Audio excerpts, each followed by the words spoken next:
I'm gonna start the intro real quick, and then we should be on topic. Cool. All right, we starting in 3, 2, 1.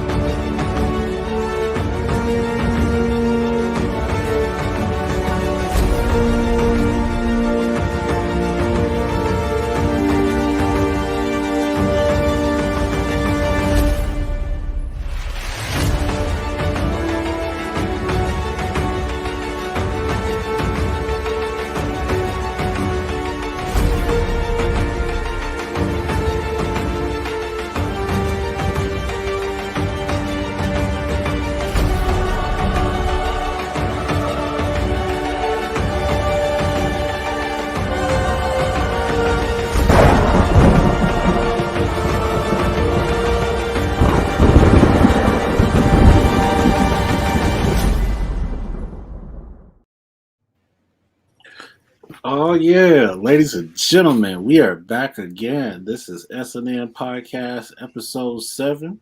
I got my boy Kid Big with me, and we got 2 special guests on top of that as well. We got, ladies and gentlemen, Commander Cookie with the Stormtrooper helmet. And we got from the Smoke Pit, that Feeling Podcast, Blak Makk. Yes, sir. I'll let you guys chop it up a little bit before we get started on the first topic. Oh man, what's up? I am bred like a king. Made as Kelvin Kately, the other half of the Smoke Pit. You guys are used to my other half, Mac, aka your boy. And I'm just here lending my talents, man. So thank y'all for having me on the show. Thank y'all for accepting me into your group of nerddom. Thank y'all for letting me be a part of the group, man. It's nothing but love. I really respect what y'all doing over here. So let's talk some nerddom and let's have some fun tonight, man. For sure, man. We appreciate you coming out and hanging with us tonight, for sure. For sure. What you got for us, Cookie? All right, so hello everyone, Commander Cookie. You've probably seen some of my posts lately, just in regards to like Twitch stream stuff. Kind of taking point on that for Saturday Night Nerds. Took a little bit for me to finally, come on one of these, but happy to be here. And let's get our nerd on, shall we, gents? Let's do it. Yes, indeed. And without further ado, we're going to start with our first topic, and it's Suicide Squad. The latest movie that hit the theaters, ladies and gentlemen. A DC project, a James Gunn film. And for as far as opinions go, I'll probably do from my camera clockwise. We'll start with Cookie. Like if you had any feedback for the movie, what are your thoughts on the movie so far? So this is going to sound really bad as me for the first thing, but I have not actually seen this new Suicide Squad yet. However, I know, throw your spears. But from what I've heard, I've actually heard a lot more positive feedback with this one compared to the Suicide Squad from some years back. I think it kind of helps that there's a wider variety of characters. I mean, at least they kept Harley Quinn the same. But I was really excited to see King Shark. Like, the last live-action depiction I saw of him was when they introduced him in CW's Flash for Arrowverse. So I felt like they did him some justice there because, like, the other animated side we see him as in, the Harley Quinn series they did, he's kind of more like chill, kind of more of like a comical character. But he's still got that comical side, but it meets that vicious side as well. So I thought they did him justice in this. Like, can we get a King Shark movie, please? Man, I said what I said.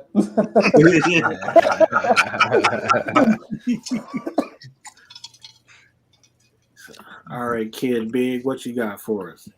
Okay. First things first. I just noticed this. Blak Makk. Shout out to that mug that you sipping out of, bro. Let's go. Come on, bro. Come on, man. Shout out to that, bro. That's player. Yeah, that's super player, man. But Subtle. Just keep it subtle. But man, it's hard for me, man. And you know what? Maybe I haven't seen. I don't really remember much about the first Suicide Squad, to be completely honest. I didn't really particularly like this one. I mean, I felt like it was better, definitely better than the first one. But I also felt like there are certain things where it just seemed like the funny was being forced. The lines and the situations were kind of really pressing that we have to be funny button, and to each his own. I mean, I'm not the author and writer of what's funny and what's not, but there are definitely the funny moments that they did have that I laughed at. I thought they were absolutely fantastic, absolutely hilarious. Like I was dying when I saw some, as for the plot, it was cool. It was cool. I rocked with it. I rocked with the Starfish. I rocked with a lot of it, to be honest. John Cena, I rocked with him. To be honest, a lot of people were like, John Cena, I don't know. I liked him. I really did. Oh my God. I really did. I rocked with, Idris Elba. Didn't rock with the mouse chick too much.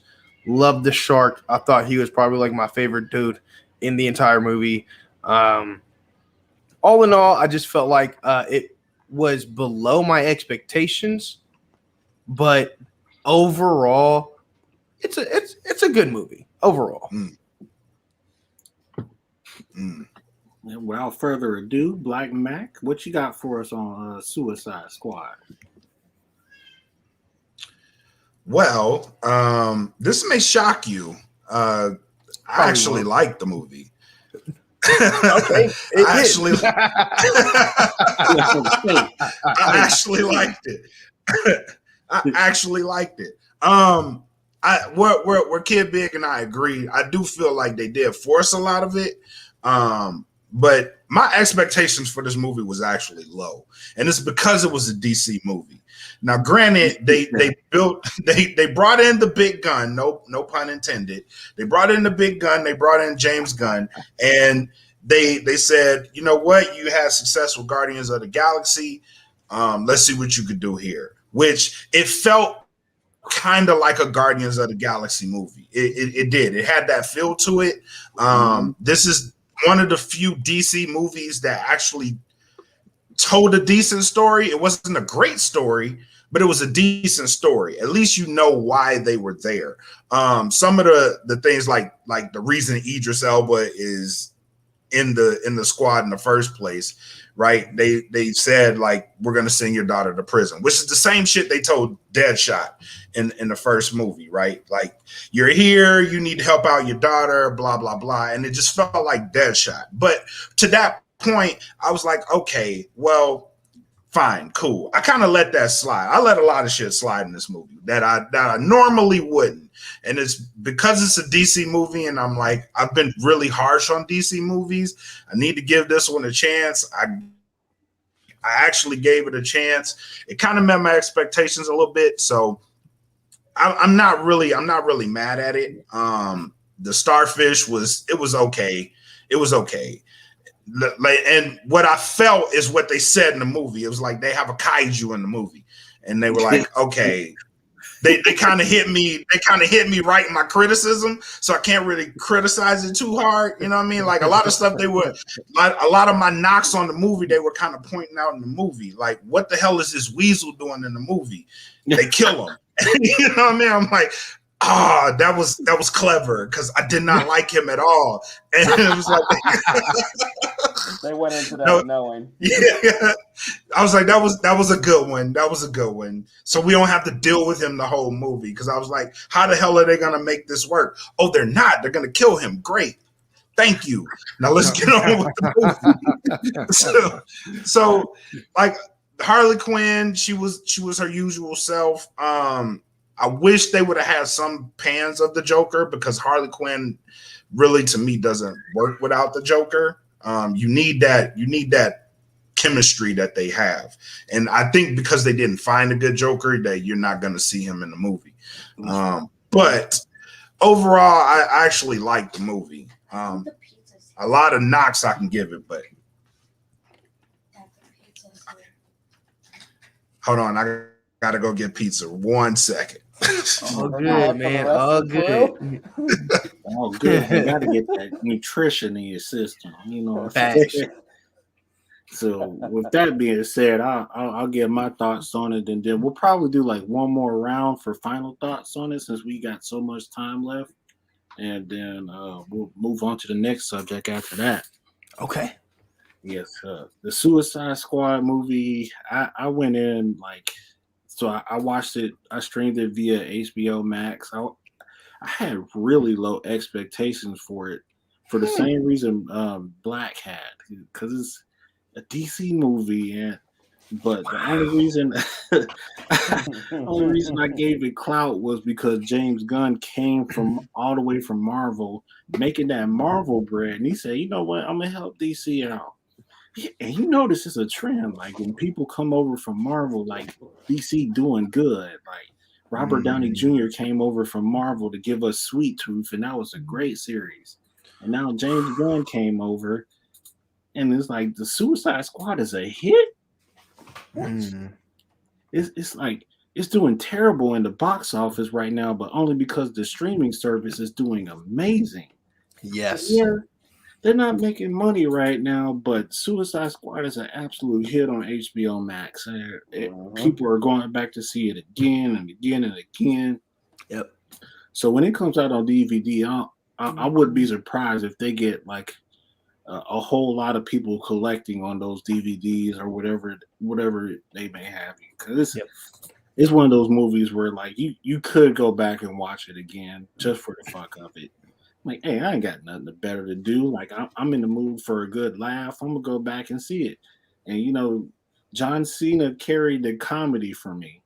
Like yes, WWE mindset right there for him. Yeah, I went in with the lowest of low expectations, and fucking John Cena.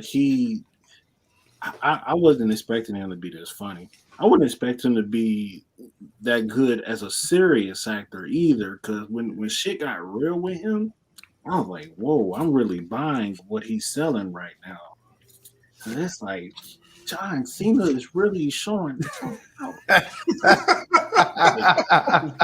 John Cena's showing the fuck out. I never expected that, because I've seen some John Cena movies and it's just like, yeah, they're good for what they're worth, but it ain't nothing astronomical about those movies. Right. But after seeing the Suicide Squad, I'm like, I'm gonna say something controversial as hell right now. John Cena might be a better actor than Dwayne Johnson. I'm just saying. Oh, I'm just saying. Talk about it, bro. I'm just waiting for Dwayne Johnson to now enter the chat.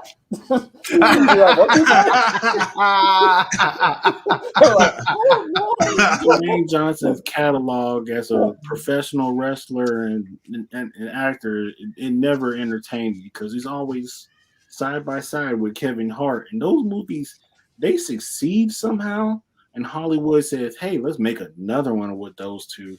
And I'm just like, no, don't make please don't. Yeah, please stop. Time out, bro. Time out, bro. This is abusive, toxic behavior. Stop doing this. Don't do this to us. We don't deserve this. We woke up this morning and we expect I a like beautiful sunny day. You gonna rain on our parade? Fuck that. Fuck Hollywood. You like Central Intelligence? Yeah, I actually did, man. I thought it was hilarious. I thought it was pretty funny. I knew when them Vogue started playing, that movie was gonna be horrible. Oh man. Wow. I ain't even give it a chance. I ain't give it a chance. I watched that movie twice. I ain't even give it a chance, bro. I'm so critical of Dwayne Johnson. The only reason I watch any Dwayne Johnson movie. If he does something like he did for Scorpion King or Black Adam, I'll rock with that. Mm. No pun intended. I'll rock. John Cena has had some crazy roles, man. He did Peacemaker so fucking well. Like, I actually got mad at him for the shit that he did in the movie. It was like, oh yeah, he's a villain on the Suicide Squad, so technically he's a hero. But come to find out, like, this dude's evil the whole time, and it's just like, man, evil. You know what I'm saying? He's just following orders. He was following orders, man. He was following orders. It's villain on villain violence. So it's like, I can't feel sorry for nobody because they're all villains. They're all fucking villains. So and something was telling me, like, yo, Ratcatcher has an OP ass power. You know she's gonna save the day at the end of this movie. Oh yeah. It was a no-brainer for her to just fucking defeat Starro, the fucking Conqueror, with just a million gazillion rats throughout the random city just eating the shit out of him. It was like, exactly. That's horrible. That's a horrible power to have. I'm saying, we all already know what a few rats did to Europe, like way, way, way back in the day. So I'm just saying, got rid of a third of them. That's facts. Dangerous, man. She made short work of a kaiju with all them rats. That's why I'm like, I would never fight her in an alleyway. Never at all. I would, if she asked me for something, I would surrender on the spot. It was like, you got the power to control rats. You can tell them to eat me? No. Hey, she can get away with a lot with that power. For real. I don't know who she's a primary antagonist for, but whoever had to fight her is an OG badass motherfucker. Because how do you fight an army of rats? And how the hell did she get behind bars anyway? That's what I was about to ask. Like, how did they track this rat that stole jewelry? To, like, if a rat steals jewelry, right, and then goes down into the sewer, that's it. Like, dang, that's bad luck. You know what I'm saying? Like, I'm not tracking the rat to the original. No, how did they find out it was her? I didn't understand that particular portion or why anyone would go that far to chase a rat that grabbed some jewelry. But whatever, it is what it is. It's not up to me, So somebody had to been like, yo, that rat must be working for somebody. Ain't no way in hell a rat is concerned with jewelry. That rat got to be working with somebody. I guess they dealt with so many super villains. They thought anything was possible. Facts. We are talking about a superpowered world. Yeah, that's a fact. That's facts. That makes sense. And this chick, she's like the daughter of a famous rat catcher villain or whatever his name was, and she has the technology to command all of them. And it's just like what? Yeah. So they called her like Ratcatcher 2. Ratcatcher 2. Yeah. And because her dad was like break herself out of prison. But they took her technology from her, so now that makes sense. But it's like, damn, she could have really ruled the world with that kind of power on her hands. But here she is, cooperating to get less time on her sentence. And this, jeez, at least she saved the whole country from a kaiju. I'll give her that. Now, I would have preferred a backstory because I think they didn't do her enough justice. Like, if you're gonna be doing that grand of a thing in the movie, like, give me your backstory. Like, why are you? Like, how did they get you first and foremost? Like, what devious shit did you do for them to come and get you? They didn't do that at all. Yeah, they did a little bit of it. Did they? Yeah, her and her dad. They showed them, like, they would rob places and, like, you know what I'm saying? They'd rob jewelry, like, stores and whatnot, and they'd collect, and eventually her dad died and she was on her own, and then she got caught. It was very vague. It was when they were on the bus, when they first got on the bus. Okay. I remember that now. Damn, that's crazy. I still want to know. I still want to know what superhero caught her ass, because you gotta be a bad motherfucker to be like, hey, yo, even though you can make a million rats eat me, I'm calling Flash. fight you anyway. I mean, rats couldn't beat Superman. That's true. They can't shoot through his skin. You know, Yeah, that's the man. Damn sure wasn't Batman, because that's like. Let's see, army of rats. Nah, we good. Everybody loses then. But here's what I'm wondering though: the people that come up with these characters, right? I wonder what was going through their mind when they're like, "All right, we need to give this person some like really obscene power of controlling something." You know, I mean, like. We got like obviously, Aquaman's got his whole like sea creatures thing, the whole 9 yards. Like, what do we do for this person? And someone there in the creative section is just like rats. And I was kind of just like, you know what? Let's roll with it. Why not? I mean, well, if you think about it that way, and this is why I love anime creators, is because I look at One Piece. And, if you ask any random person off the street before they ever watch One Piece, like if you could have like, a fruit that you would embody the very essence of whatever it is you ate, what would it be? And most people would be like, oh yeah, the light fruit sounds good. Or the, saying ice, fire, people would pick all of these different things, but no one would have ever in a million years said rubber. Like, I want my entire body made out of rubber. Like, who's picking that one? So to say, with the rat, I like it when they take underrated powers and they make it something. Yeah, they make it into something. Like, these people, not only is it a power that no one is conceivably going to be like, that's the one I want, but this person can use it to a degree that, most people would have never thought of, I guess you can say, in a sense. Right. But at the same time, I didn't really like that she was the one to finish him off. I was hoping it was going to be the polka dot guy, to be honest. I was rooting for polka dots, bro. Your ass these polka dots. Is that my mom? Yeah. It's your mother. Oh, he about to get this work. It's my motherfucking mom. Say less. He thought his mom was ops, bro. It was on.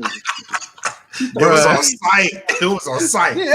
Oh, that's my mom, nigga.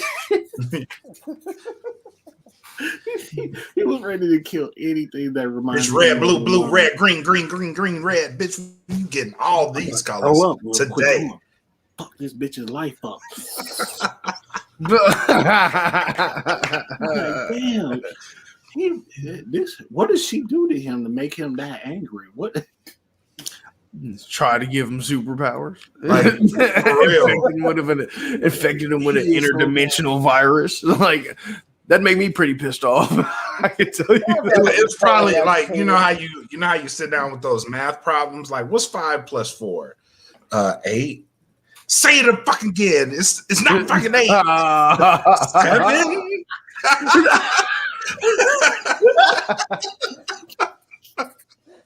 You know what? I hate this bitch. I'm gonna kill her. I swear to God.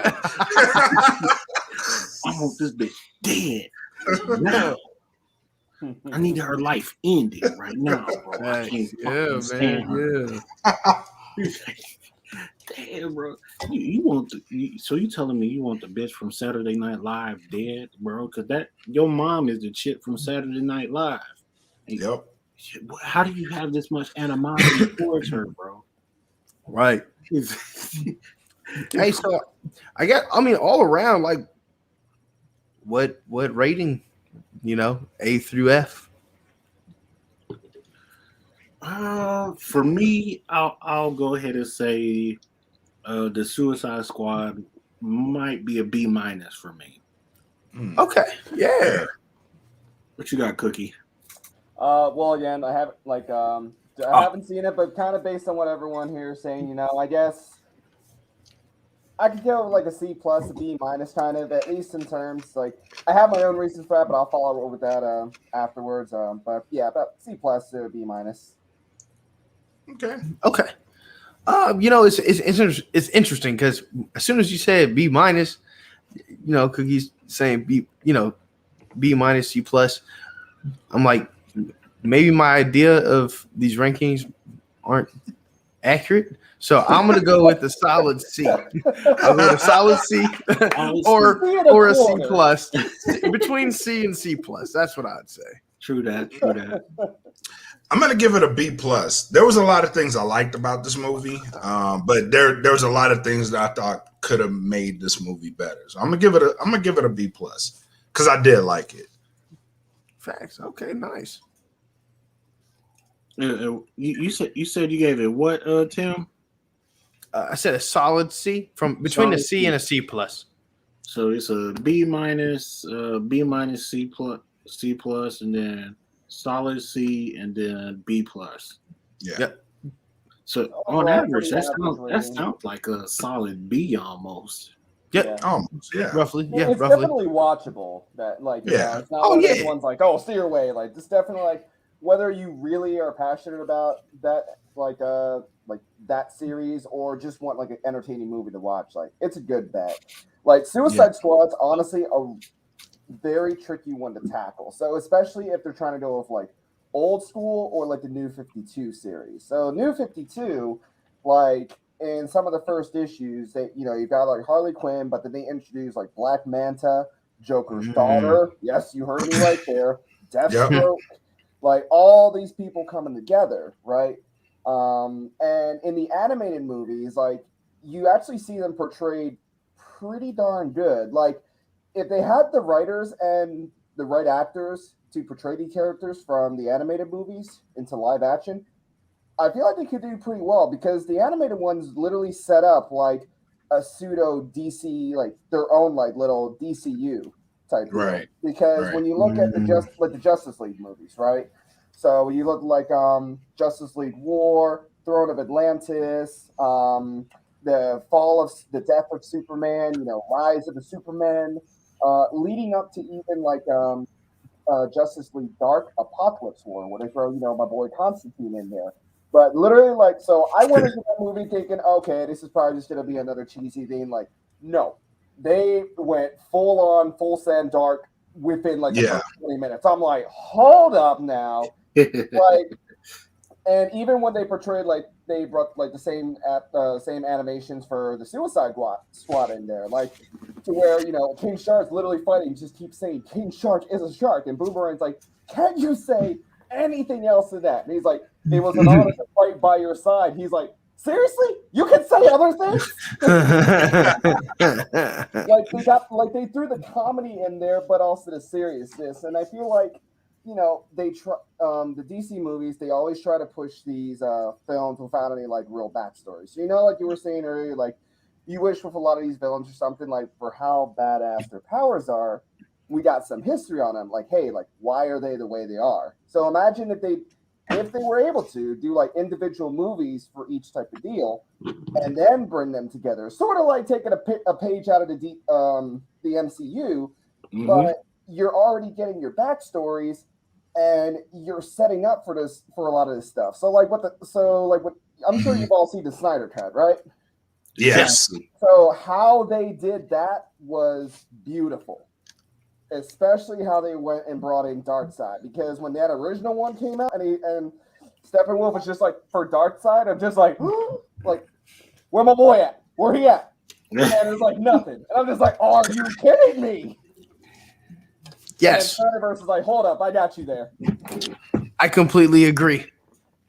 And like it makes you wonder what the hell did they think by getting rid of Snyder in the first place? Like that should have been the cut. Yeah. Cut, paste, movie theaters. Even the epilogue. I don't know if like people would have sat there for 4 hours though. Oh, I would have, hands down. I would have too, but I sat for 3 for Endgame, so what's the next What's hour? another 6? Yeah, what's another hour? When they added that extra thing at the end, right? So, it's been long enough, but like when they showed Martian Manhunter, right? And I loved it. I was like, hold up, John Jones? Hello? Yeah. And it's just it's like, can we please get a continuation of this? And the only other one I can say, sorry, I'm pseudo rambling here, but the only other one I can say that kind of does it justice is Arrowverse. So when you see how they end, so it also, you got just the original Green Arrow thing, right? Right. And then it eventually branched over to the Flash, and then we got the Legends of Tomorrow from these villains, and then we got Supergirl, and then they brought everything together into Crisis on Infinite Earths. But they had so many, and even they brought in the new Superman as well. And now what they're also doing, so they've already had a great combination of stories and crossovers there. And now I think they recently released a trailer for season 3 of Titans, and they showed the Red Hood. The premiere already happened of the first episode. Yeah, it already happened. Okay, Yeah. I'm a little behind on that one. It's all good. I'm binging so I can catch myself up. But Yeah, I'm trying to catch up too. But from what I've seen, they've been doing really great. They brought in so many characters, and now that with season 3, what they're doing with that. With Red Hood, and when they showed his backstory in the trailer, I was like, okay, all right, they kept it legit. I'm happy, but you got all these shows that have these great stories to them, but for some reason they don't translate over into the big screen except for the Snyder cut. And I'm just like, what are you doing? You're literally sitting on the gold mine here. Yes. Yes. So is Red Hood going to be? That's Jason Todd, right? Yep. Originally, yeah. In this, okay, cool. I just want to make sure it is him. Yeah. Well, they were showing it in the trailer too, the whole Joker with the crowbar thing and stuff, and that made me think to the movie Under the Red Hood. I'm just like, I got chills. Put him down. I'm ready. Mm-hmm. I'm ready. Yes. I'm already up to date on Titans. That's my boy. Love it. Yeah, that's my shit. I love Titans. Yeah. And I caught that show completely by accident too. I was watching something else on HBO Max that I really didn't like, and then on my way to sleep, Titans came on autoplay, and I'm like, yo, this shit is actually fire.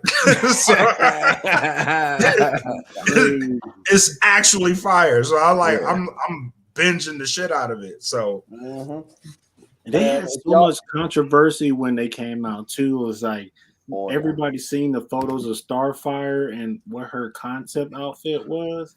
And she's rocking a fur coat. They were like, "What the fuck is that? That's not Starfire." This is come a long way though.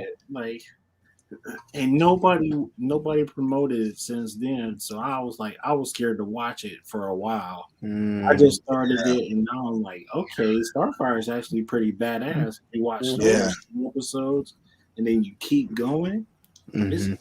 Okay, Titans is on to something. So now I'm just interested, and I want to keep going for another 2 seasons to see what all the hype is about.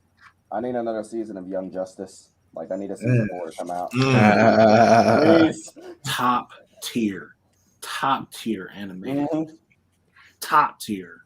I was so glad when I saw season 3 was on HBO Max. I was just like, well, I know what I'm doing. Yeah, because Marvel is working on the young Avengers right now. They got to compete with Young Justice, and Young Justice as an animated series goes hard. So Young Avengers is going to be live action. Most of DC's animated anything goes pretty hard. Extra hard, yeah. Extra hard. It's they did everything right in the animated version. The Flashpoint animated was done right. Yes. Rumor has it. They're working on the next Green Lantern. I think it's The Darkest Night. They're going to release pretty soon. That's one of my favorite Green Lantern stories and arcs. Is that with Jon Stewart?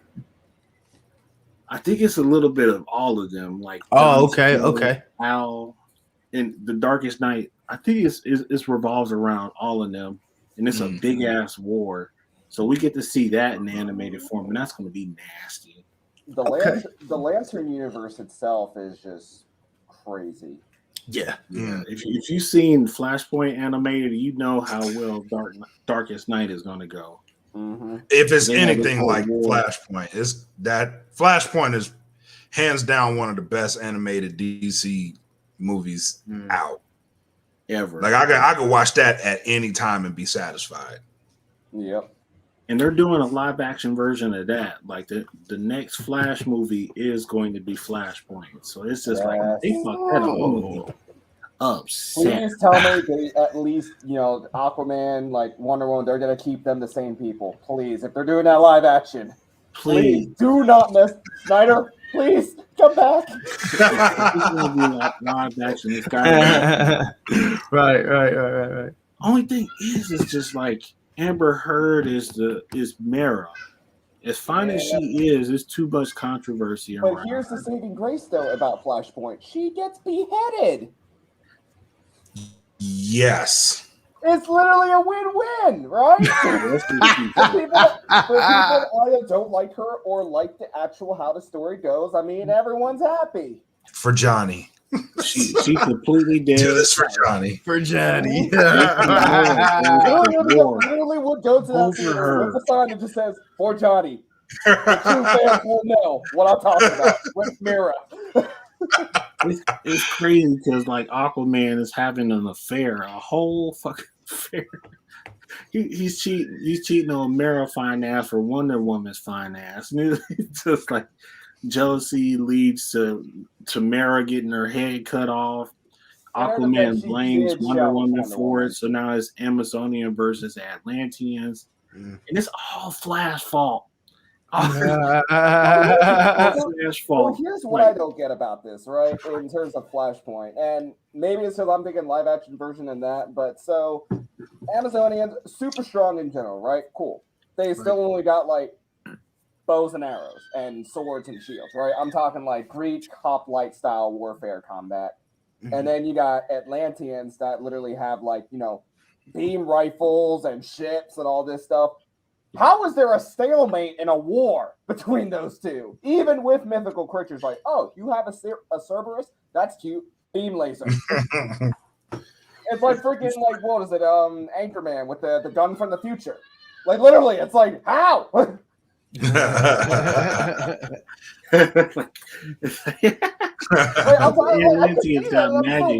like, how does this happen? It was like, y'all got invade the Mascara.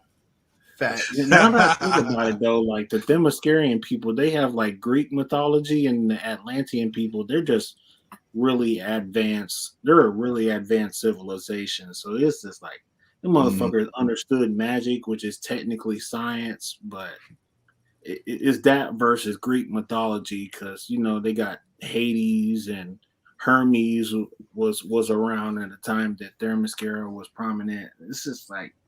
Let me call up Kratos real quick. Yeah. Hey, heard the gods. All y'all fucked. You're all fucked. I'll give it about an hour. Rest in peace. It's like, why is the entire like ecosystem and stuff falling apart? It's like, oh, we told Kratos that the gods were talking crap about him. It's like, oh no, yeah, that's it. That's an Olympus problem. Yeah, true that.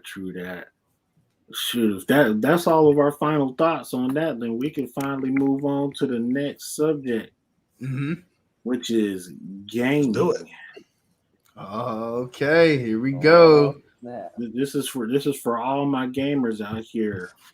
We got some of the latest news. I know Cookie's kind of been up to date on what's been happening as far as 2021 goes. So if you got anything that we need to know, or all right, check it. What's to happen? So we got some. So recently, New World announced that they were pushing their game back to about the end of October, right? So with New World, we got a new type of MMO coming out, which goes back to like an old school MMO style gameplay, but from the feedback when they released the beta, like aside from some combat issues, like everybody loved like the exploration, the open world of it, the customization options. Like you're not just set to like one role. You can like role swap whatever you need to, which allows for a wider variety of gameplay, which I feel is nice because it sucks, especially for example, when they released Outriders. You create a character for a class, you're stuck on that character regardless. Even when you reach endgame, you can't switch to another thing or whatnot. You have to make a whole new character. All that bull malarkey. Yeah. So it's nice to be able to role swap and do different customization options to fit whatever your party needs. The second thing with that is, so I just found this out like yesterday, but Diablo 2 Resurrected is supposed to be coming out like this fall. Oh, We're about Diablo 2. And they just released the beta, like I think a day or two ago. So I still got to let my beta key download for that. But with that coming out, a lot of people are kind of getting back into the Diablo scene with dungeon crawlers. So I was a huge fan of Diablo 3 back on the PlayStation. I love Diablo 3, man. That was my Like I was that asshole that made a monk build and just spent that was me. Yep. It's like I had myself set to where it's like, okay, I punch something, I get health back. I kill something, I get health back. Oh, punch. And just not die. I lose a little bit of health, and I'm just like, hang on, punch. All right, I'm good. But I could play that for hours. Even where I'd have like some of my friends come over on the weekends, be like, hey, like bring your TVs, bring your consoles, we're gonna LAN party this. So we're there for like hours and hours, just drinking, having food, and just playing Diablo 3. Right. And like when we got Diablo 4 announced, I believe like middle of last year or something. Everybody's now kind of waiting for that. But recently they're like, hey, so we're also going to be bringing back Diablo 2. So I was like, okay, so when are we getting 4? We know 4's coming out. Right, yeah, that's what I was thinking about. Yeah. So that's pretty much like how that's going in terms of like, dungeon crawlers type deal, MMO style things. Another game I got to try out that'll be coming out at the end of October for all my Left 4 Dead or Valve fans here. Back 4 Blood. Now, after playing through the beta of that, I can already say it does justice to the Left 4 Dead series. Really? Obviously, oh yeah. So it's made by the same people that actually created Left 4 Dead, but Valve still owns the name, so they can't just call it like Left 4 Dead 4. So they're like, all right, so we're make Back 4 Blood. But the difference with this is the game itself is less like joking for the most part in terms of like the comedy things of what's going on in the story. So when you load in, everybody loads into like the central camp area where you can like pick up like what perks you want to roll with, what guns you want to roll with, and then you start a quote unquote run from there. So it works as kind of like one of those campaign missions split up into different segments. However, from how Left 4 Dead did it, where it's like, oh, maybe like 4 to 5 parts of a mission or something. This one, it's basically like 10 to 12 parts, and they're pretty decently length, and they have like little objectives you need to follow as well. The zombies, or Ridden as they call them in that game, are terrifying. I'm talking like, you got like the Jokering like boomers or hunters type deal. Like you'll be walking by something and something will come out of the wall and like freaking grab you. Or you'll get like one of those things that's about like literally 9 feet tall, pick you up, slam you on the ground type deal. It's crazy. And then like even when you have like ammo and stuff, like you got to pick your shots careful, because it's not like you have all these weapon refill stations or infinite heals. Like you earn bronze coins, or not bronze, sorry, copper. You earn copper per run, and then before the round starts, you can like purchase your gear and stuff you want to bring. So someone can pick up a toolkit to open up doors for more loot. People can pick up health kits, more ammo packs. It kind of gives people more customization options there. Like, hey, like I'm gonna run this character with these perks and this equipment. So like say the 4 of us are going in and like Lifter's gonna focus up on like, just ammo stuff, and I'm gonna focus up on healing, and y'all kind of like flex with whatever other roles we got there. So it's not just like, oh hey, well I'll just go off and do our own thing. We got to actually work together to get through. I like that. I like that. It brings a big team save because you get like 3 retries, like 2 to 3 retries. So like you die at the same spot 3 times, you got to start the whole thing all over again. Oh shit! I only have Uh-huh. one question. Shit. I just have one question. Shoot. Are they gonna still put this in arcades? Are they still going to put what? Are they still gonna put them in arcades? Still put them in arcades? Yeah. Left 4 Dead was a popular arcade game. Was A great game too. It was fantastic. I'm not sure if they'll actually put it in like an actual arcade scene. I mean, like I said, it definitely does a service to like the Left 4 Dead genre and like what it was as just like a zombie shooter type deal.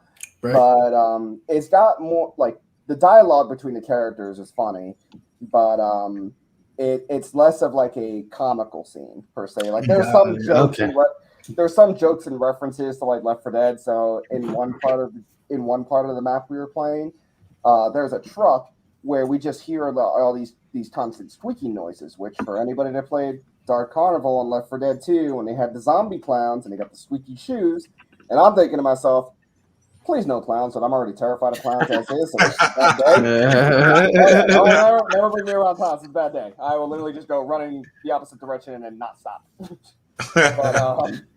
But literally, it's just like, and they're like, oh, it's just a bunch of like, squeaky toys or something. And I'm just like, this game's really trying to tease me right now. But with Diablo 2 Resurrected, New World, Back 4 Blood, 2 other games we got coming. Well, one has sort of been hinted at, but we haven't really seen any news on yet, and that's Call of Duty Vanguard, right? So COD's already got their own stuff going on recently, as I was talking with Lifter earlier. Whatchamacallit, like they just released their anti-cheat for Warzone and stuff. And I think recently there's just been like 20,000 plus bans or whatever for like accounts with all these hackers and whatnot. So, awesome news. But they haven't really talked much on what the new game is going to be. Like it's been the name of the game is supposed to be Vanguard, but it's supposed to be set back in World War II. Now, World War II, I will say, the campaign of the game was great, but most people, when they play COD, they're playing for that multiplayer. Let's be honest. Right. The multiplayer was just for World War II. It was a nice change of pace from Infinite Warfare, but it just didn't really feel like, it didn't really feel like this is something I want to like really play like with the boys or gals X, Y, and Z for like hours on end on a Friday night, stream night, call it what you will. Right. So I'm not really sure how they're going to be doing this year for that release, especially since, like I said, like normally there's something announced about it or like a trailer or something, because like November timeframe is when the new COD comes out each year. We're about halfway through August, so it's kind of like, what are we doing here? Meanwhile, I like, for me personally, I think Battlefield's going to steal it this year. So okay. On the Vanguard front, so I did read something today where they were from the multiplayer standpoint, they're going to have 20 maps available at launch, 16 of which are going to be the traditional 6v6. So that leaves you 4 big maps. Yeah. So that's a expansion by all means. But yeah, it's supposed to be set World War II time frame, so we'll see what happens with it. But yeah, Battlefield is making a lot of noise out here. Yeah, a lot of noise. They're coming with all the smoke. Battlefield's been like, the thing is, like, Battlefield has always been known for like when they're releasing their games or releasing something new or discussing, they always leave little messages here and there. So like when 2042, before that got announced, like little messages, like I'm loading up Battlefield 4 and all of a sudden like there's this cutscene on my screen with like this message being sent, and I'm like, what was that? What's going on? Like, hold up. And it's like, oh, stay tuned for this. And we're like, all right, well, we know like from the history, like they've done like 1942 with World War II. And I'm talking the OG one where it's like, oh, I want to drive a battleship. Cool. Oh, I seem to have beached the battleship. Well, this is now a bad day. But what I thought was really cool with the 2042 announcement was the Sandbox Mode. to where like that, like if you look at Battlefield, you think of all like these random clips where someone is C4ing their friend's like tank on top of a building on like the siege of Shanghai for Battlefield 4, or homeboy jumping out of a jet to shoot another jet with a rocket launcher, get back in his jet and fly. Like the classic Battlefield moments, right? And this Sandbox mode is basically going to allow that to happen. And they were even showing in the trailer, like, oh hey, they show like a bunch of like Marines with defibrillators and German soldiers on the other team with knives, and it's like, all right, defibs versus knives, or oh hey, cheap stuff with I already know one thing I'm gonna really enjoy, and just because it's gonna be insane. But going in there, taking a freaking P-51 Mustang and going up an F-35 and be like going up against an F-35 and be like, all that right, would make me so happy. I would be so happy because I know it can be done. That would give me Fast and Furious vibes. Yes, that would make me so happy. I would love nothing more than to blow up an F-35 with an old ass P-51. I will be like, oh, you got me at range, but what happens if you don't see me and I come up real close? Sweetie, F-35. Where's your scissors now, bitch?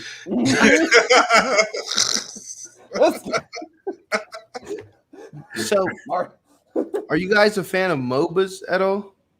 You said MOBAs? I played MOBAs, Massive Online Battle Arena, so like League of Legends, Smite, things like that. The main one I played. So I mean, I guess this would be the one that caught my attention most recently is the Pokemon Unite one. I don't know if you guys have heard of that one. I have. I don't think so. It's free to play right now for the Switch, and it should be coming to iOS devices in like a month. There are various Pokemon characters that you can choose from. I think they've been releasing about one additional Pokemon per week. Different play style than a regular MOBA. I haven't actually played it myself, but I've watched some streams. Of course, watching the streams doesn't give you a ton of information, but there are where turrets would be normally in a regular MOBA, at least 5v5 MOBA on the 3 lanes. That's where your capsules would be at. And you're supposed to protect these capsules, and depending on how many they look like little Pokeballs, but depending on how many you have, depends on how much you can score. You walk on it. You have to stand on there for a certain amount of time without being hit or moved, should I say. And you can score points up until a certain amount of points, which I think is 80. Once you score the 80, then the capsule disappears and you have to go deeper into enemy territory. There are jungles. There are, various buffs throughout. It's just like a regular MOBA. It plays just a little bit differently. Characters are vast as far as the Pokemon go. I'm really, really rocking with it, at least from what I've seen. I haven't actually gotten to play with it. I don't have a Switch at the moment. My boy has one. He's been enjoying it. I've been enjoying watching the different streams on Twitch, but that's another game that I'd like to plug. I think that one's going to be really fun, especially if you like Pokemon. That's my thing.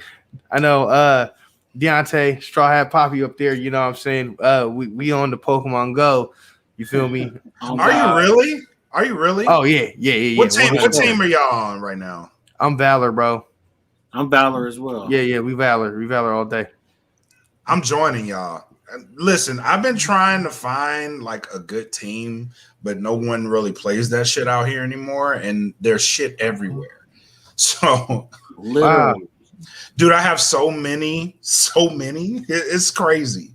So, yeah, I'm joining y'all. Yeah, man.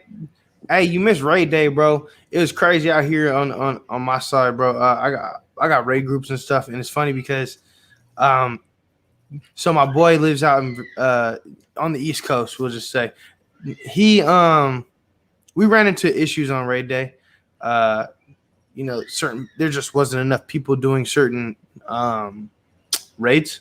Right. So we couldn't do them.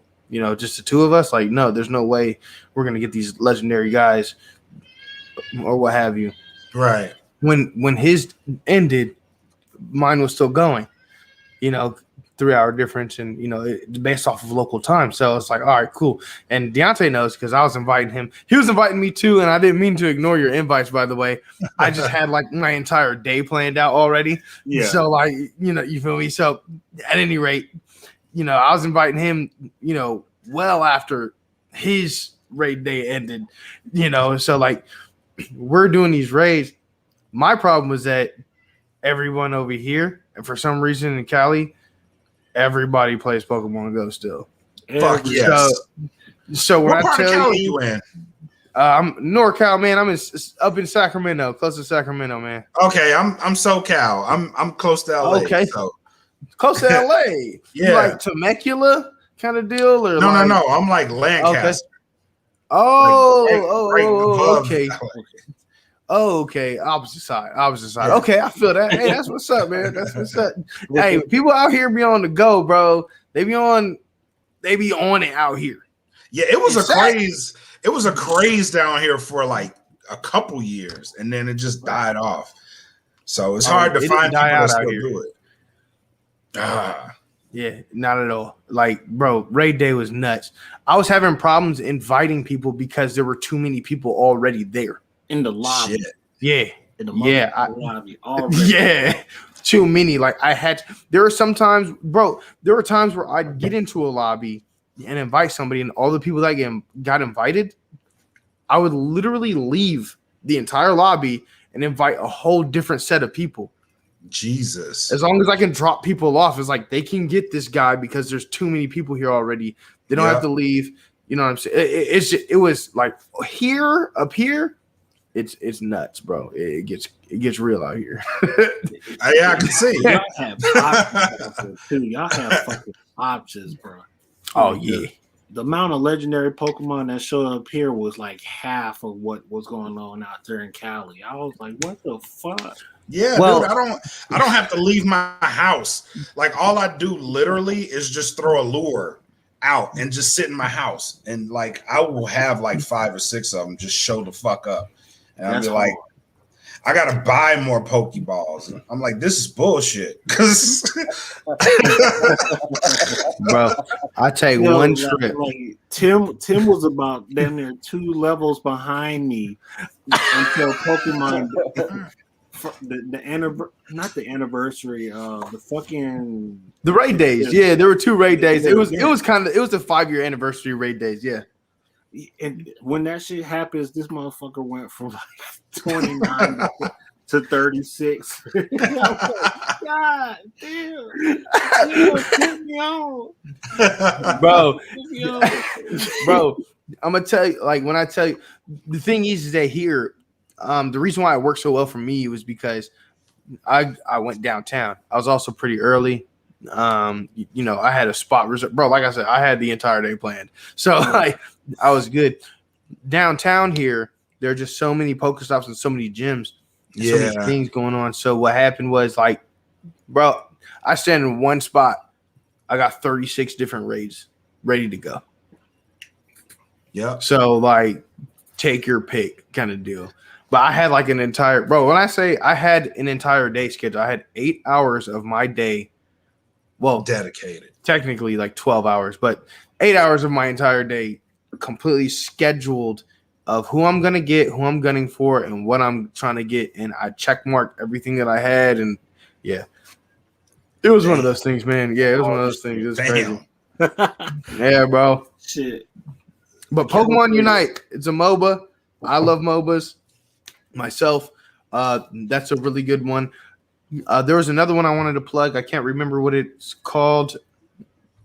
It's also free for the PlayStation, or at least for PlayStation Plus guys right now. Man, I wish I could remember what it's called, but it's like a battle royale style, but it's mostly melee. In fact, almost exclusively melee. Is it under like the Pokemon family?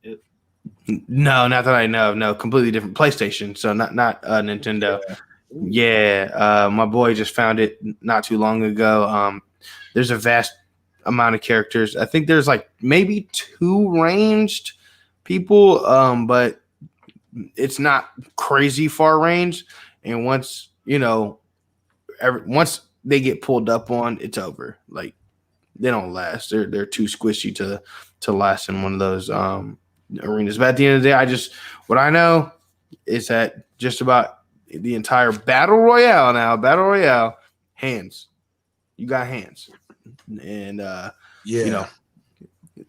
what I heard. Those are the only two ones that I'm really on right now, and of course, the Battlefield. Battlefield is great. Okay. But there's a game called Bleeding Edge.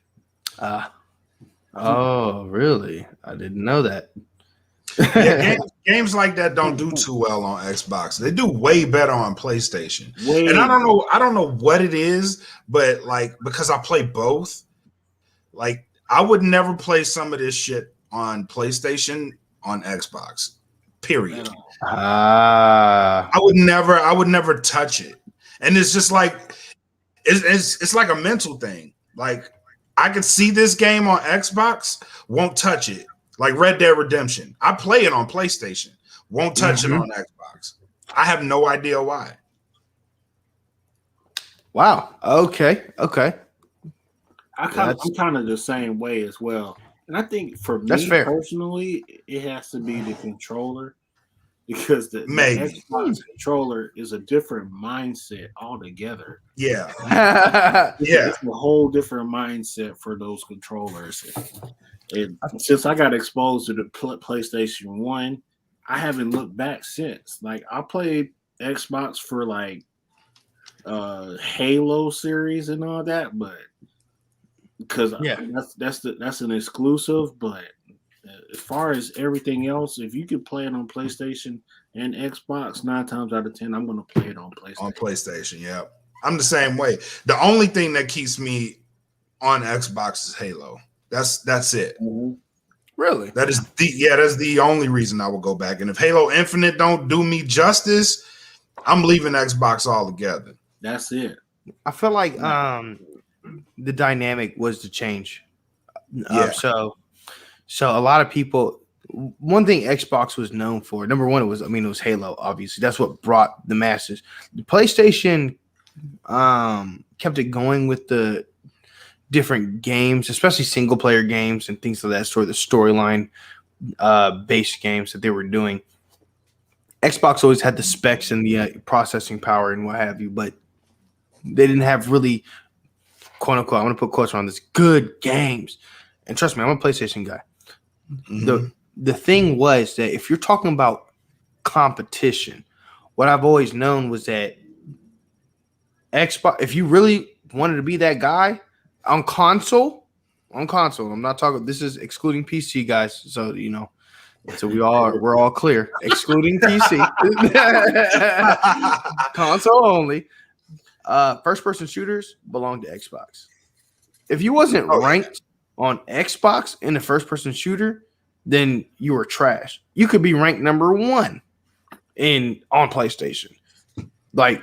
That's not even close to number 1 on Xbox, But if you're talking about a fighting game or you're talking about a sports game, if you was ranked number 1 on Xbox, that didn't matter.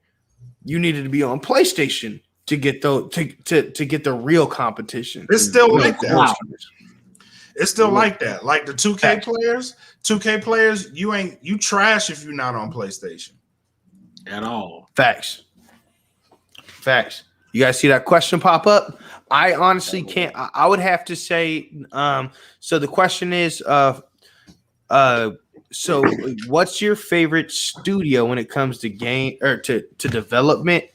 I'm not sure exactly how to answer that question. My particular, for me. But let me just take a stab at it, if you will. I'd give it to Naughty Dog. Naughty Dog does go hard. Yeah, they do. Yeah. Naughty Dog would be my favorite, right? So many iconic games came out of that franchise. Facts. Yeah. Facts. So wasn't Banjo Kazooie from out of there as well? Yeah, I think so. Crash Bandicoot. Yeah. It was like the OG Naughty Dog production. I think the Uncharted series. Uncharted. Oh, The Last of Us. I think Dragon's Dogma. Absolute pressure. I think isn't the Grand Theft Auto was Naughty Dog as well. Yeah. Oh no, that's Rockstar. Rockstar. No, yeah. That is Rockstar. That's Rockstar. Does shit. I have to. I remember Rockstar. Naughty Dog wasn't in association with that. I thought it was. So. It might have been, but I'm also thinking Insomniac Studios. Yeah, you might be right. You're probably right. Was like Rockstar like a sub branch of Insomnia? Or? I think so, because when it came to Insomnia, they had a hand. Well, they had a main hand with like Ratchet and Clank, but I think some of those same guys were also had a hand with the Jack and Daxter series as well. Yeah, both series phenomenal. I'm still a fan of Ratchet 3 Up Your Arsenal. First of all, I just love the titles that they have with those names. Love it. Slightly unpopular opinion, but one of my side favorite games when it comes to all those is Ratchet Deadlock, because I love the arena mode they introduced in 3. And it's like, wait, you mean I get a game dedicated to just this whole arena? All right, sure, let's do it. Right. That's facts. That's facts. And then another one I would say to kind of go hand, because it's a tie. So I got Insomniac, and then it's kind of two of them together with Kojima and Konami before they went their separate ways. Before they went their separate ways. So I'm saying like when the original Metal Gear Solids, just saying like hard as fuck, bro. Hard as fuck. Like, oh yeah, the original Metal Gear Solid 2. Forget it. I'm just saying the Psycho Mantis fight still fucks me up to this day. Hey, look. It messes with me, man. Don't you read my memory card.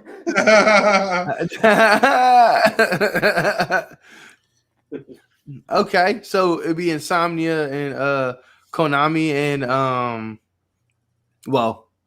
Konami and Kojima, like when they were together, but then they eventually like went their separate ways. Okay. I think it was after Metal Gear Solid. I think it was after Metal Gear Solid 5 when they went their separate ways, which I don't know what the hell goes on in Kojima's head, but every time where there's he makes the connection somehow. So you know that little side Metal Gear game they did where it was like that like zombie world or whatever?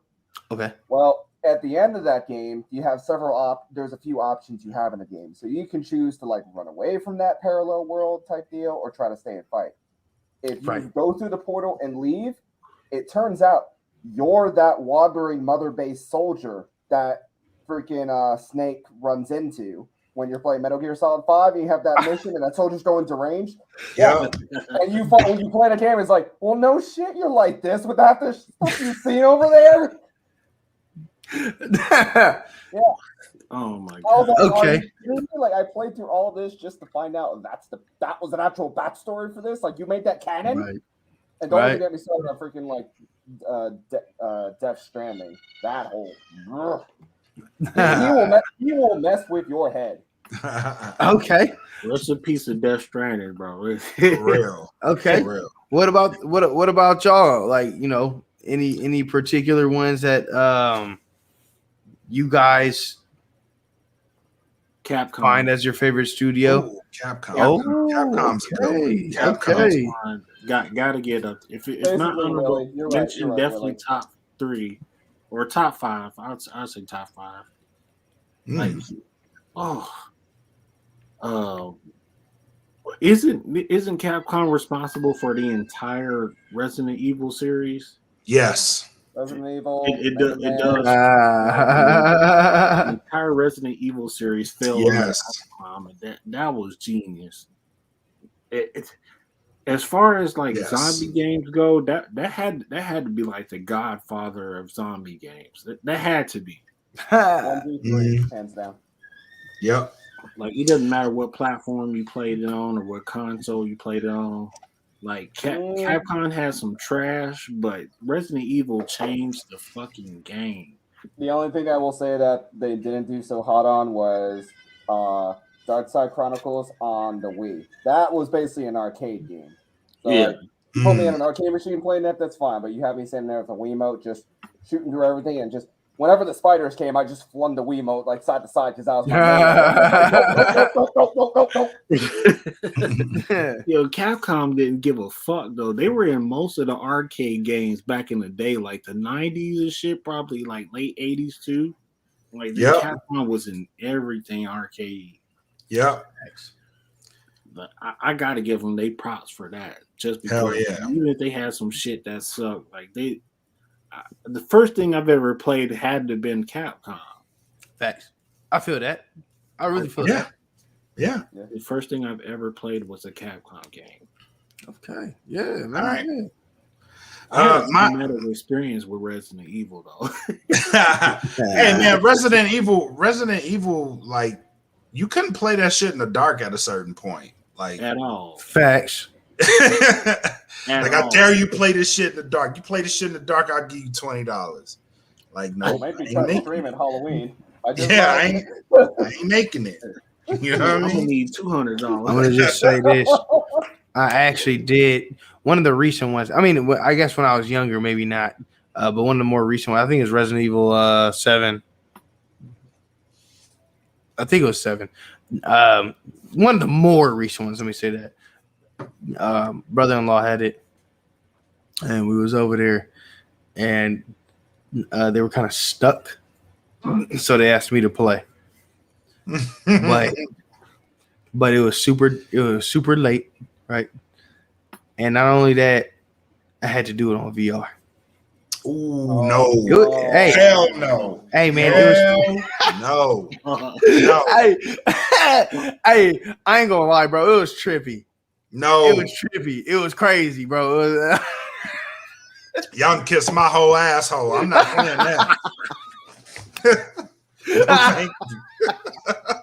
So I kind of want to touch on something that Willie mentioned too. Like Biohazard definitely brought the fear factor back to Resident Evil. Oh yeah, it did. The story behind Six, I didn't mind. Like I liked the story behind the C virus, but I didn't like how we went from the more horror vibe with Leon to Call of Duty Chris Redfield punching boulders style to going over the Wester's Kid type deal with a mix of both. Like 7 definitely, like I didn't really feel scared playing 7. Like there are a few like oh shit moments, but nothing like oh god, like I need to hide from this person now. Like I got no weapon, I got no I got nothing. I get caught somewhere, I'm screwed. Like 7 really brought back that fear factor. Right. So good touch on that, Willie. All right, Blak Makk. He hasn't told us who his which one his was. Now mine is a relatively, they didn't make a lot of games, but when they did, I really enjoyed them, and that was Team Ninja. Team Ninja always stayed with a playable game, no matter what they were making. The whole Ninja Gaiden series, Ninja Gaiden series, the Dead or Alive series, which I could play forever. They had the Kyo series as well.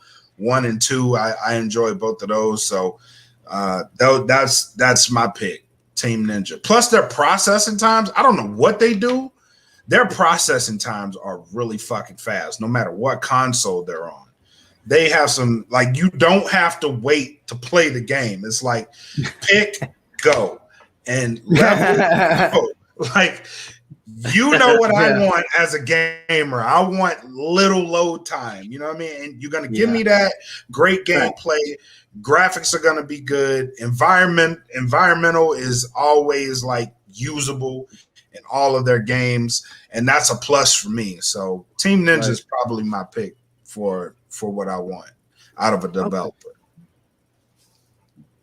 Okay. Close second would be Bungie. Because Bungie, I like that pick. Yeah, Bungie would be my second pick, especially for the early Halo games. Like once they got the Halo 3 was my shit. Man. Halo 3 was my shit. Like 2 and 3 was my shit. 3 more. So. Yeah, I can't even sleep on Halo 2. Halo 2. Halo 2. I'll tell you a story. Like Xbox diehard because of man. Let me tell you what we did. So me and my friend, shout out to Kabuki. We got an Xbox modded, right? Like this was back like before Halo 2 came out. So we got the Xbox modded, and on it had the French version of Halo 2, right? So we got the French version of Halo 2 and we played that shit in one night, like for like 13 hours. And it was just like me and him playing it in French, don't know what the fuck is said, but this shit is going hard. We needed it. So shout out to him for that shit, man. That was great. I'm now trying to picture like what grunts sound like in French for some of those missions where you're playing as the Arbiter. I'm trying to figure out what that sounds like. Because I already sound ridiculous enough in English. I'm just like, oh man. Yes. Reach was Halo perfection. That's I was just looking at that, man. I don't know. Yikes. So here's what I think why Reach I think will have a special place in most people's hearts, right? So for the longest time we've always been, Spartan 2. And it's what I thought was kind of funny is like, so Halo 1 and 2, it's hinted at like, all right, Chief or 117, he's like the last of the Spartan 2. Like Spartan 2s. And then out of nowhere, it's like, surprise, we got George and Kelly kind of like, hi, we're still here in the background, so, they're kind of doing their thing. Right. And then you got Johnson, who's technically a Spartan 1 dropout, essentially. It's more like, oh, hey, like we started a program and it's going too far. That's why he wasn't infected by the flood. But what Reach did was it gave people like an insight on like another side of Spartans. So in this case, we got introduced to Spartan 3s, where they don't necessarily have like the same like silence Cold Warrior type deal that the 2s had. So we got to see a little bit more of a human side mixed with that. Especially like when it came to seeing George, right? George's death probably hit me the most in that game. I felt like they did, when it came to Kat, I felt like they just did her dirty the way that they took her out. Emil, I would not. Emil, that death was like that. That was a satisfying way for him to go out. Okay. And then June's a little bitch. She just hopped on a pelican. He's like, all right, I'll protect you. Okay, well, the only saving grace June has is he's the one that was training the Spartan 4s. So he was still alive and then was in charge of that program, which I thought was pretty cool. Okay.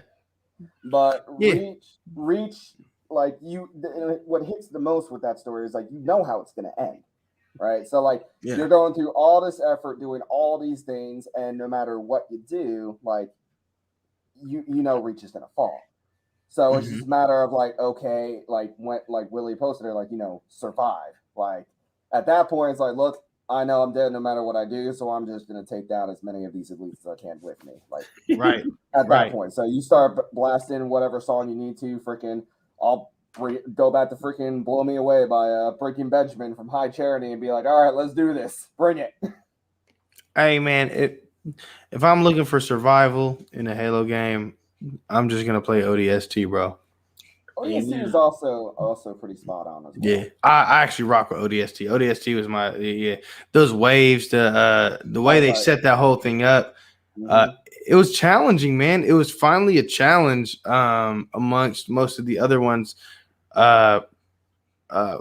Besides the repetitive, online kind of thing. I feel like they kind of messed up the online multiplayer after 3 in a sense, and then they went red and blue, Halo Wars and whatnot. They did a lot of things, but ODST was just kind of like a refresher for me, in my opinion. And once they had those waves set up and they did all, bro, I put in hours on that game, and I finally I did every wave. It was that shit. I earned that. ODST is challenging in its own way because it's like, oh, hey, we've got like, we're so used to being these like legit super soldiers, and now it's like, oh, hey, like we're just these spec ops Marines that, we actually have to worry about health. I don't have shields to have like, regen and stuff. I got to choose my weapons wisely. When it came to like, Halo Wars, so I really like the story behind Halo Wars 1 and 2. Like, if anything, that's what like the story with Halo Wars 2 is what leads up to freaking hold up. What are we talking to Matt? Yeah. Bro, he was asking, he was saying, so I was just running through Legendary, like it was nothing. Like, bro, yes, like Legendary wasn't difficult, dog. Like, there was a time where you could collect skulls, to make it harder than Legendary because Legendary wasn't good enough. You know what I'm saying? Like there was a level harder than Legendary, wasn't it? No, was Legendary was the hard. Yeah, Legendary's always been the hard. The hard. Yeah, that's right. Because it's like easy, normal, heroic, and then Legendary. It would take all of like 2 hits to kill your ass, and it'd just be like, you have to be the ultimate strategist, like Shikamaru and fucking Halo, to fucking beat each campaign story on Legendary mode. Yeah, I feel like you just had to have the right weapons at the right time, with the right amount of ammo and the right amount of aim. You just have to be good at the game. That's pretty much how I get good. That's right. Yeah. PvE is no fucking joke at all. Jackal snipers. I still remember that freaking Mombasa. Those dudes will piss me off a lot. I'm not gonna lie. They'll clap you for 100%. Like, oh shit, there he is. Got him. Freaking pull soldier from Overwatch be like, I've got you in my sights. I'm like, oh no. I just fucked up. Or me walking out there and be like, I'm in danger. I'm in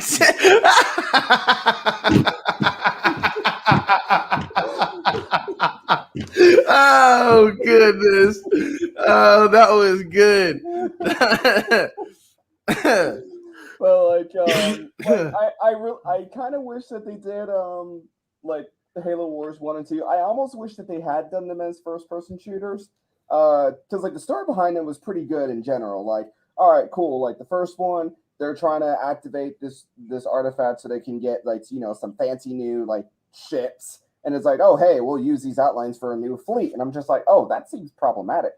Second one, all right, we introduce this person named Atrax who's like mentioned in the Infinite trailer when that got released. I was like, hold up. So what about the homeboys that didn't play Halo Wars 2? They're gonna be thinking like, Atrax, who's this guy, right? And then you find out his backstory. It's like, oh, you mean there's someone that actually defied the Covenant and didn't get killed?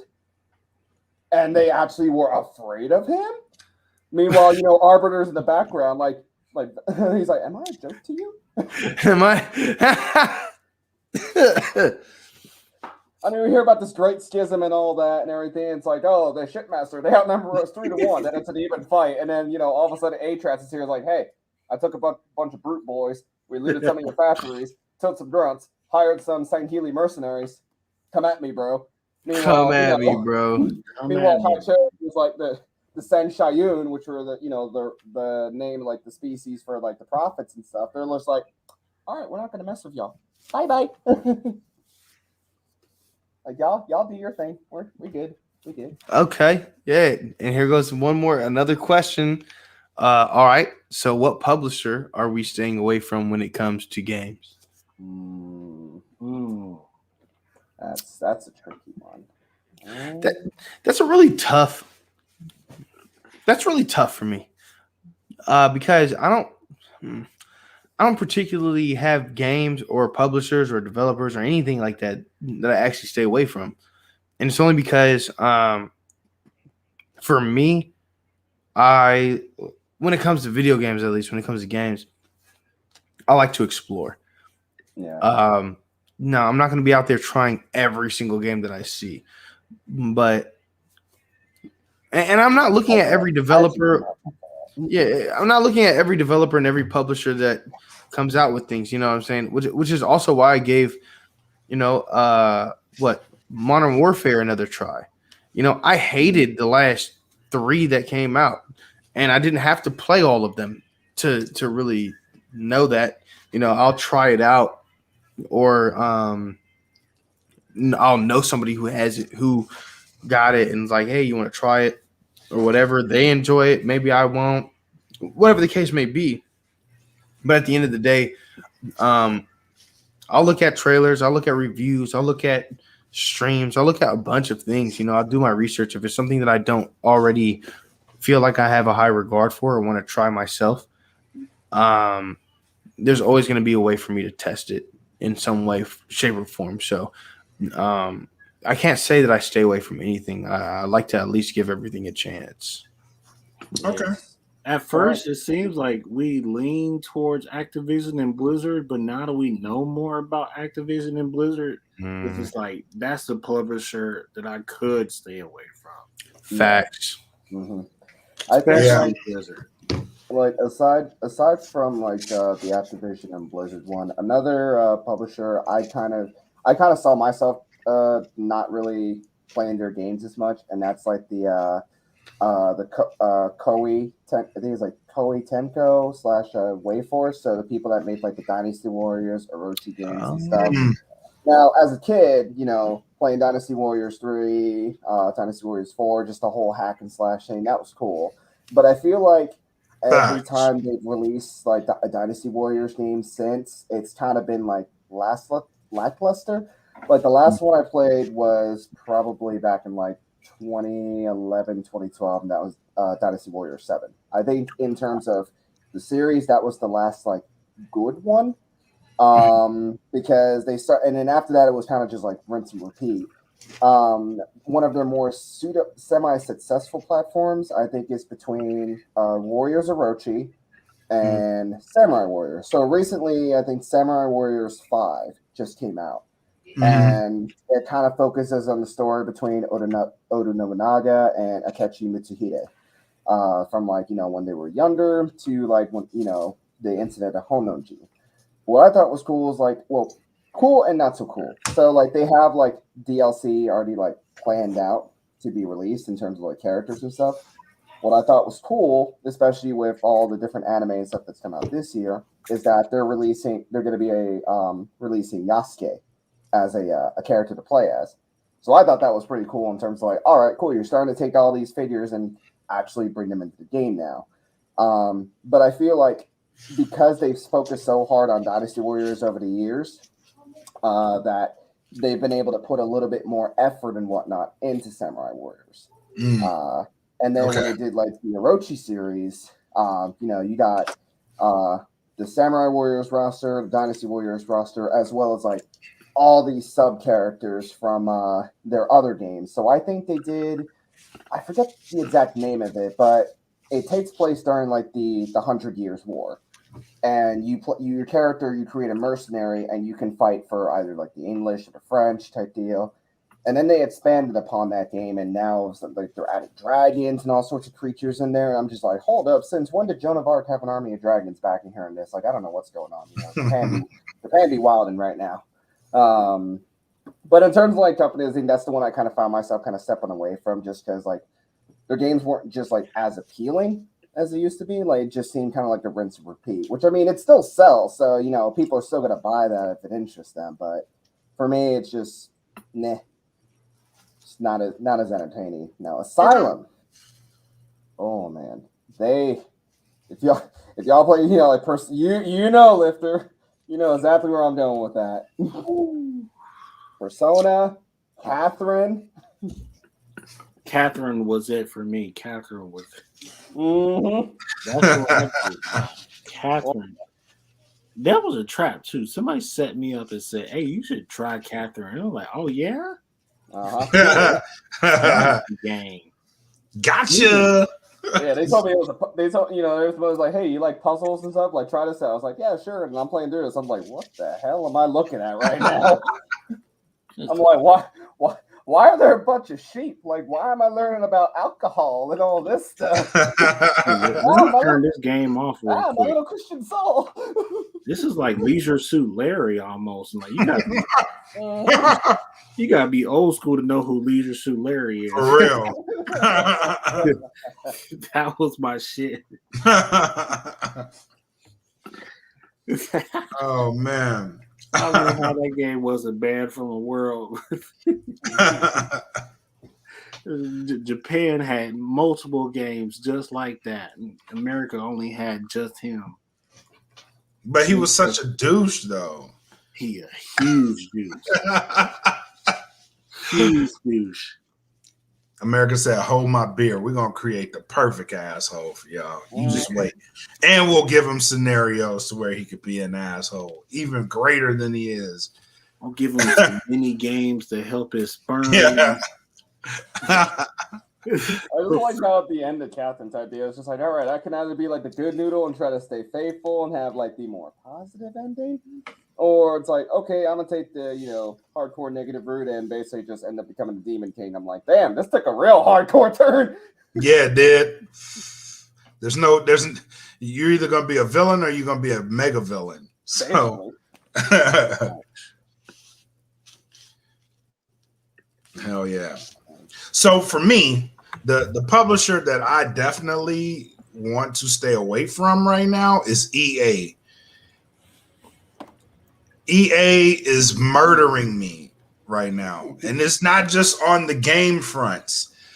Bro, all that money that you generate from these Madden games, I need you to put these shits into the Star Wars franchises, my guy. That's facts.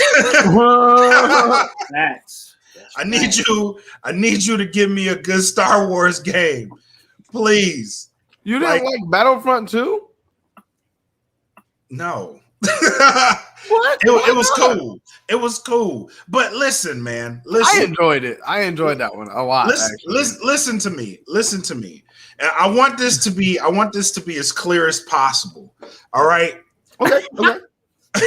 The Star Wars universe as a whole needs to be beautiful. I need it to be beautiful. I need it to be interactive. I need to just enjoy myself while I'm playing this shit. I don't. Why? Because they just crap all over the development of these games, bro. I feel that.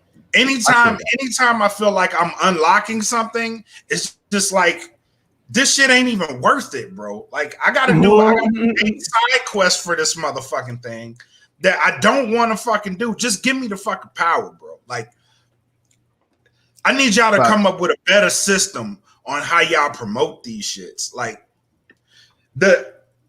what was the last really good game that I played Star Wars wise was probably The Force Unleashed. And I really didn't enjoy that one too much because it didn't relate to really much anything, right? Mm-hmm. Like, give me a story that is more closely related to canon that I can fucking enjoy. Because all the ones related to canon, like, it's like, for instance, like The Matrix, right? It's like they took The Matrix, made it a crappy fucking video game that could have been way better. Like, and you're generating all this money. Like, all these years of Madden have grossed you billions, bro. Put some of these millions of the billion, like, put a percentage of the millions that you're getting from the billions that you get from Madden and throw that shit into a great fucking Star Wars game. Stop bullshitting me, please. Yeah. So with the Star Wars games, right? First of all, it's like, I'm not gonna lie, you kind of gave me a mini heart attack with the Battlefront 2 and Fallen and Force Unleashed. Now I understand your reasons for that. Yeah, hear me out. So I'll even admit, like, Battlefront 2's like initial release, right, was garbage. So when they originally revealed the game, right, what's one thing that everybody thinks of when it comes to Battlefront games, especially if you grew up like with the ones on the PS2? Clone Wars. You know, I'm kind of contradicting now with the Stormtrooper helmet, but hey, we're going with this for tonight. But they take the Clone Wars. You know, when the game came out, there was like rarely any Clone Wars content whatsoever. All they did was do like Galactic Civil War, which, all right, fine, I can get behind, right? But then they started trying to push more what was it? Force Awakens, Last Jedi, that whole shit. They started pushing more into sequel stuff. Mm-hmm. It was so like when the game initially came out, like, all right, cool. The story for Battlefront 2 was really cool. I really like what they did there. I'll give you that. The initial like multiplayer stuff, again, kind of lackluster, with the exception of like Galactic Civil War and Clone Wars. What I thought really made the game come back big time for a little while was when they released the Geonosis, the Battle of Geonosis mission and stuff, as well as brought back like Capital Assault. So I thought that pretty much saved it for a bit, and it wasn't until two things that really helped fix the game later on. One was getting rid of those damn loot boxes. That was some bull malarkey right there. Like, I ain't about no pay to win. Like, I'll grind for stuff. Yeah. Like, I'll grind for a cosmetic or a power type deal. Like, I'll put effort into unlocking that. But no way am I actually going to put, like, actual money into an already, like, $60 game, for exactly cosmetic. Like, that's some hogwash right there. Facts. Now, what I thought really gave Battlefront 2 a boost was this past winter when at least PC wise as well as Game Pass, they released for about like a month or so period. They released the complete edition of Battlefront 2 for free. So like anybody that didn't have it, they could pick it up. I picked it up on my laptop, and it's like I had all the Clone Wars cosmetics for troopers and all that. Everything was unlocked. Didn't have to put any extra money into stuff. Cool. They should have done that on the initial release. Like, exactly. Would have still been going strong. Now, Force Unleashed, I'll admit, yeah, it was you. I mean, let's face it, what it was. You were basically put as a super overpowered character, thrown into the story. And I will say, what was cool was some of the lightsaber duels. Like I played Force Unleashed on the PlayStation. I even played it on the Wii. Now, let me tell you, trying to do a lightsaber duel with a Wiimote and a nunchuck is insane, but hilarious and one heck of a workout. Like, freaking in some of those, like, Casman Paradis little boys, like, all right, bam, bam, bam, bam, bam, bam. But, like, the story itself, I thought was at least the first one. The second one felt kind of lackluster and kind of... Yeah. Because it's like, all right, cool. We go to Cato Nemordia. We start on Camino, go to Cato Nemordia, and then, we go to another place, and then eventually we go, like, back to Camino, and I'm kind of just like, well, basically the story on, like, a speed run is probably going to take you about 3.5 hours tops. Like, that's not really much. Fallen Order, I thought was an interesting take, because when you think of a lot of these Star Wars games, right, you're usually playing, like, this person that's already, like, either a well-established soldier, Jedi, right, brother, whatever you call it. Now you're playing as this Padawan that basically hasn't done like any serious Jedi training since losing his master, and he's thrown into this thing where it's like, okay, you've got to do this now, and you're like learning on the fly. And I thought like some of the stuff there was pretty cool, at least some of the exploration-wise, like being able to customize your lightsaber. The only thing I thought that really sucked with the game was when they had those rest spots where you could like re-heal your health and abilities, but then when you got out of that, every single enemy that you just killed around you was respawn, which I thought kind of defeated the purpose. Where it's like, all right, just kill all these guys, let me heal up, and now I got to do this again. Great, but I thought like the story build up for that was really good, especially like when Vader shows up at the end type deal, like. That whole scene, like I got chills down my spine with that, and I like, knowing me, especially when I was playing Mega Man today, and I'm just like, all right, that first boss I'm seeing or something, I'm not seeing a health bar. How do I beat this? How do I come out of this? Right. I don't. I have to wait for some type of thing to happen. Right. Another Star Wars game. I don't know if you got a chance to play it or not. It actually did some justice to the Rogue Squadron games. But it's Star Wars Squadrons, and it puts you in like as a pilot for either like Vanguard Squadron for the New Republic or Titan Squadron for the Imperial Remnant.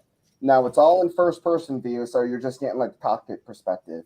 But it's like literally right after the events of the second Death Star, and it's just like basically like Flight Simulator meets Star Wars. And even the story for that is like canon because it introduces like. You see Wedge Antilles where, it's like, oh, hey, we got to go capture this Death Star, so you got to help out Rogue Squadron. It's like, okay, I'm cool. Or Star Destroyer, not that. Right. So, like, and what a lot of the older Star Wars games, now I feel like they had a really good content because, like, I think it was, like, Lucas Games or something in Pandemic Studios that were, like, really put the effort into building up the story and the gameplay and stuff. And then EA kind of took over, and Disney also taking over Star Wars. So everyone's kind of just like, all right, well, what do we want to do with our next game? Do we want to like make it this style thing? Like, there's people asking for a Battlefront 3. I don't know if my heart's ready for a Battlefront 3. I could go for another, like a continuation of Fallen Order. Like, I can really have something like that. Or, hear me out, a complete revamp of Knights of the Old Republic. Especially because I can do that. Well, even a new like High Republic series, like book series, makes the whole like Sith Empire, like the Sith War, canon again. And I'm just like, thank you. So now we can we're opening the door there. Kathleen Kennedy, are you listening? Pay attention. Pay attention. Take notes. Mm-hmm. Yeah. I mean, they brought my boy Thrawn from Legends into canon, so I mean, anything's possible. You are correct with that one. Yes, KOTOR remastered. Yes.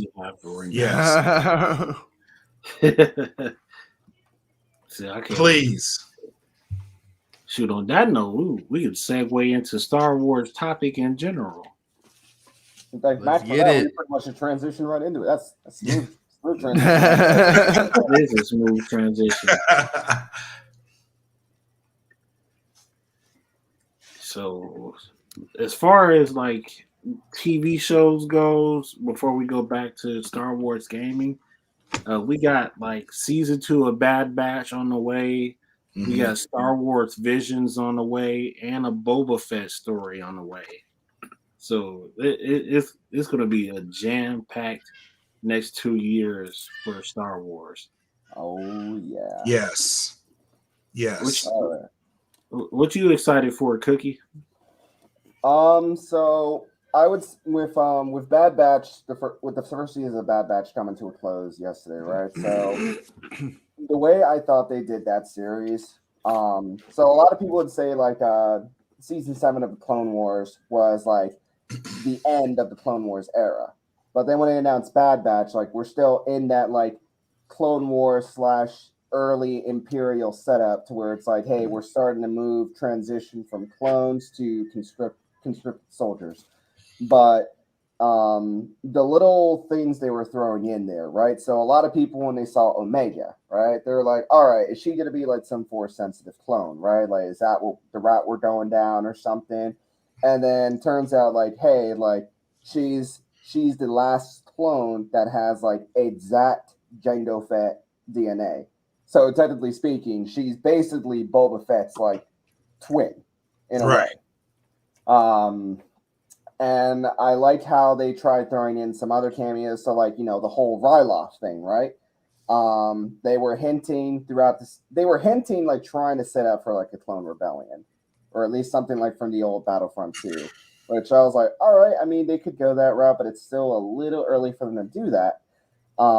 Because you've got clones where they're basically their chips are kind of like, they were active, for Order 66, but now it's like, oh, hey, like we're supposed to be protecting these people. Why are we now like arresting them and doing that? So like, my boy Captain Hauser freaking, standing in front of his battalion being like, hey, like we drove the Seppies from Ryloth, we swore to protect these people. Now we're doing what we're going against our order. So I'm not doing this. Throws his weapon on the ground, and like half the battalion also does as well. And I'm like, hold up, is this what we're starting here? Is this what we're going?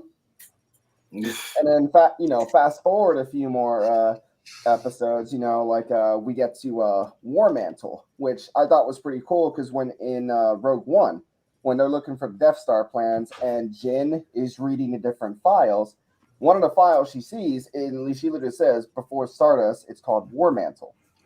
So when we get that episode and we find out, like, oh, hey, like, first thing I see when they're going there is commandos, and I'm already hyped. Like, I'm looking over at my commando helmet, and I'm just like, it's happening!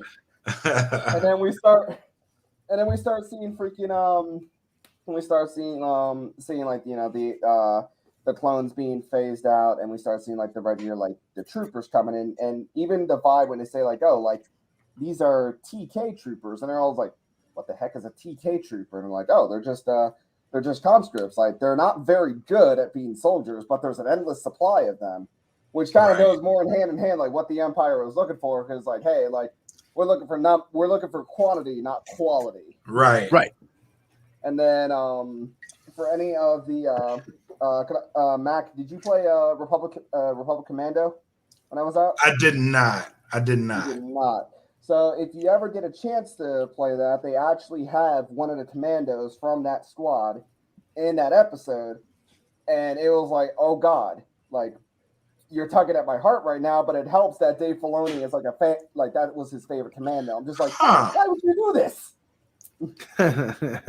But what I feel like they did with the finale yesterday is like, you know, like they're like, hey, like all the cities on Camino have been, you know, blasted away type deal, and you know the top Kaminoan scientists are now in Imperial hands, you know.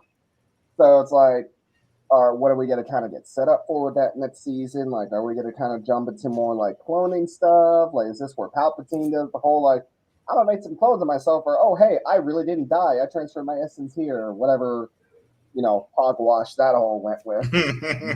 Next level up.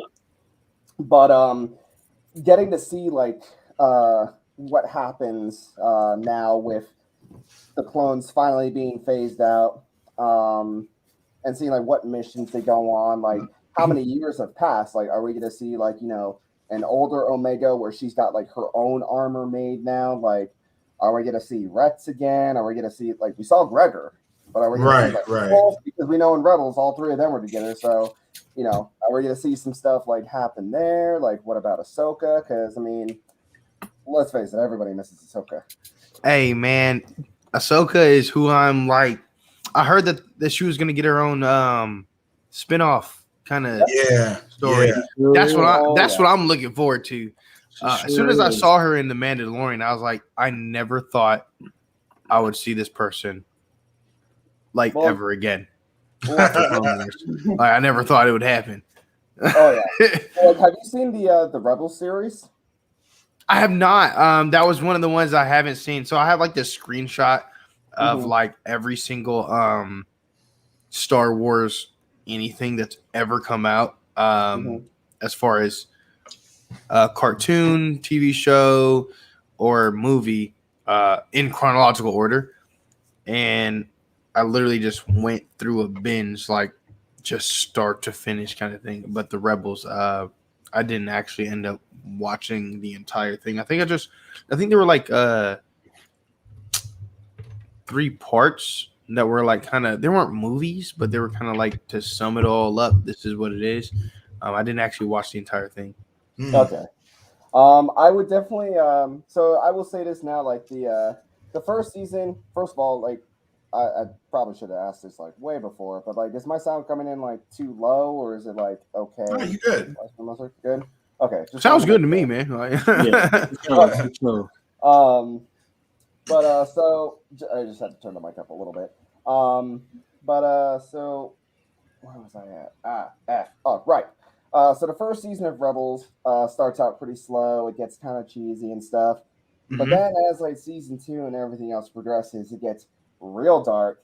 And it's why when in that episode of The Mandalorian, when she goes up to that person and she's like, where's Grand Admiral Thrawn? And my jaw just drops. And I'm just like, oh God, it's really happening. They go in there. They doing it. Right. Okay. Well, and another like thing you might find even cooler with her, which if you already like that even more, there's a reason. The reason her lightsaber blades are white, it's because so she has her own book. Like, you know, they did her own book as well, but she kills a Sith Inquisitor, and she basically forces the crystals in his lightsabers to purify, which gives them that white glow. So she takes 2 red Sith crystals and purifies them to give that white glow. Oh, wow. I did not know that. Oh, yeah. She a badass. Yeah, for sure. Yeah. Oh, yeah. I rock with her. Super tough. Absolutely. Oh, I love her for sure. Yeah.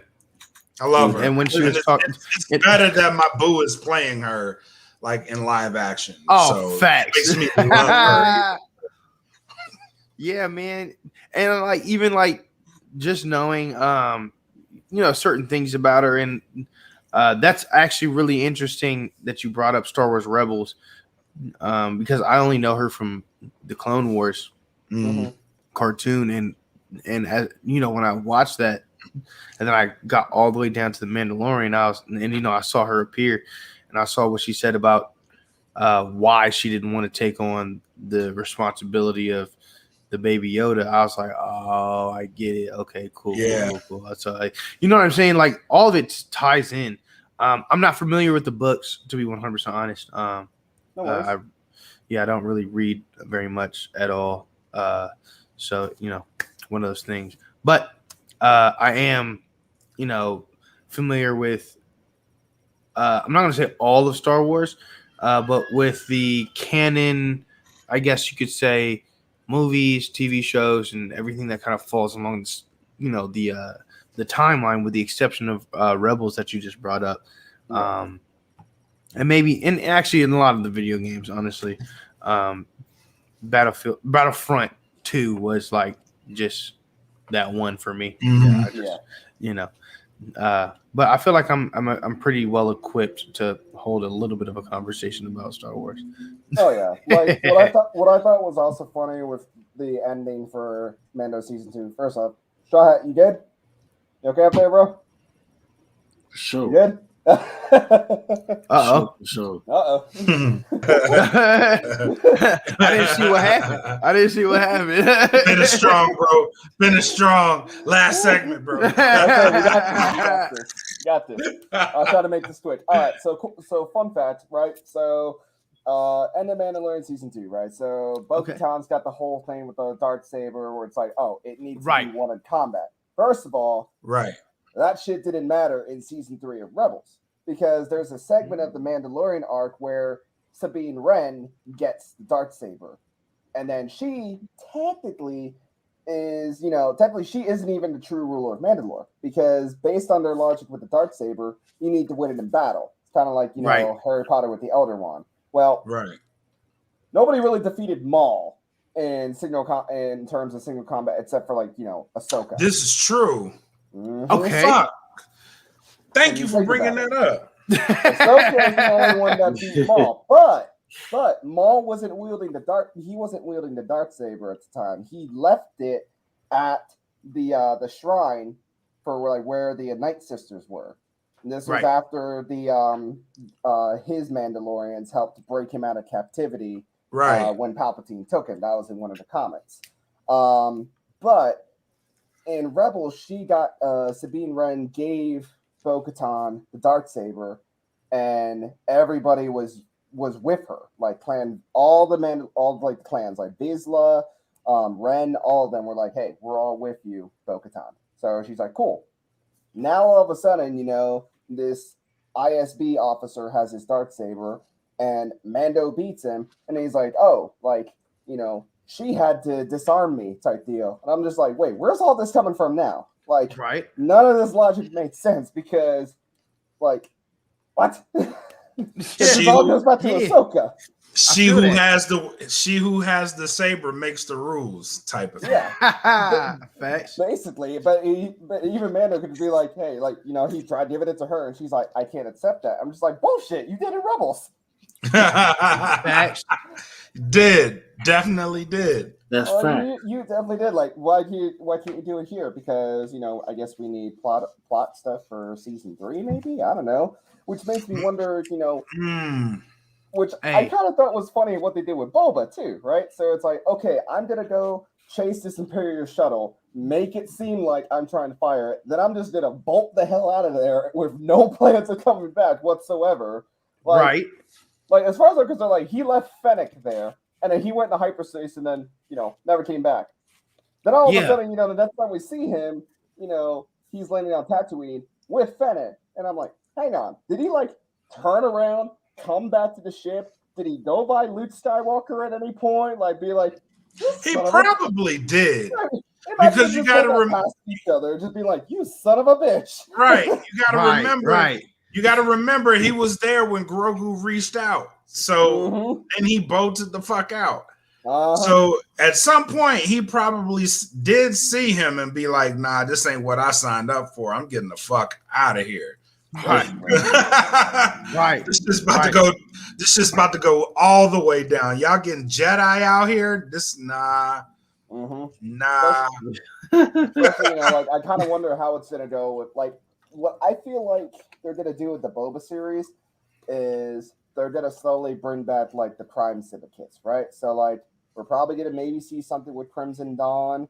We could see something with the Pikes or the Black Suns because again, like criminal underworld type deal, or we may see something again with like maybe new some stuff with the New Republic, like especially because we're doing the Rangers of the New Republic series, and now it's kind of just like, all right, what's really in it for what's really next for Boba now because he's kind of just like back, he's got his armor again, especially Tamora Morrison being fresh out of the Polynesian spa. If you haven't seen that video, it's freaking hilarious. Right, yeah. Just sits in the water and be like, oh, the Polynesian spa, and I'm just like, all right. I don't know why I'm interested in this video, but okay. But I feel like they have they got a lot of different ways they can go with this show, especially with Mandalorian season 3. Like, however, they could potentially tie those two into each other. With the Ahsoka series supposed to come out, we could see something go there. Rangers in a New Republic, we could see something happen there. The Rogue Squadron movie, which I'm scared about that one. I'm gonna say that right now. I'm scared about Rogue Squadron. Really? What makes you scared about it? Yeah, I'm curious too.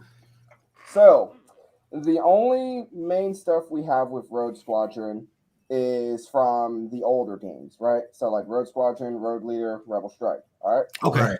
So, the guy that plays Wedge Antilles, we already know he's hella old. All right. So unless we're gonna do like some kind of CG thing or whatever, like they did with Luke per se, but any decent story they could do with Rogue Squadron, like at least in terms of like the New Republic style or like taking back Coruscant, if they wanted to do that, it's all in Legends. So unless they actually go and be like, hey, we want to make this canon, like they gotta completely come up with their own thing. Okay. What they could do is do something like what they did in the Squadrons game, where it's kind of getting set up for like the Battle of Jakku and everything, and be like, okay, this is cool. But until they actually decide on what they want to go for plot, they don't really have much to work on. Like, let's be honest, we don't want it to be like Star Wars meets Top Gun, where there's just like some hotshot pilot being like, all right, I'm gonna get in this this X-Wing, and all of a sudden, you just start hearing Danger Zone playing in the background.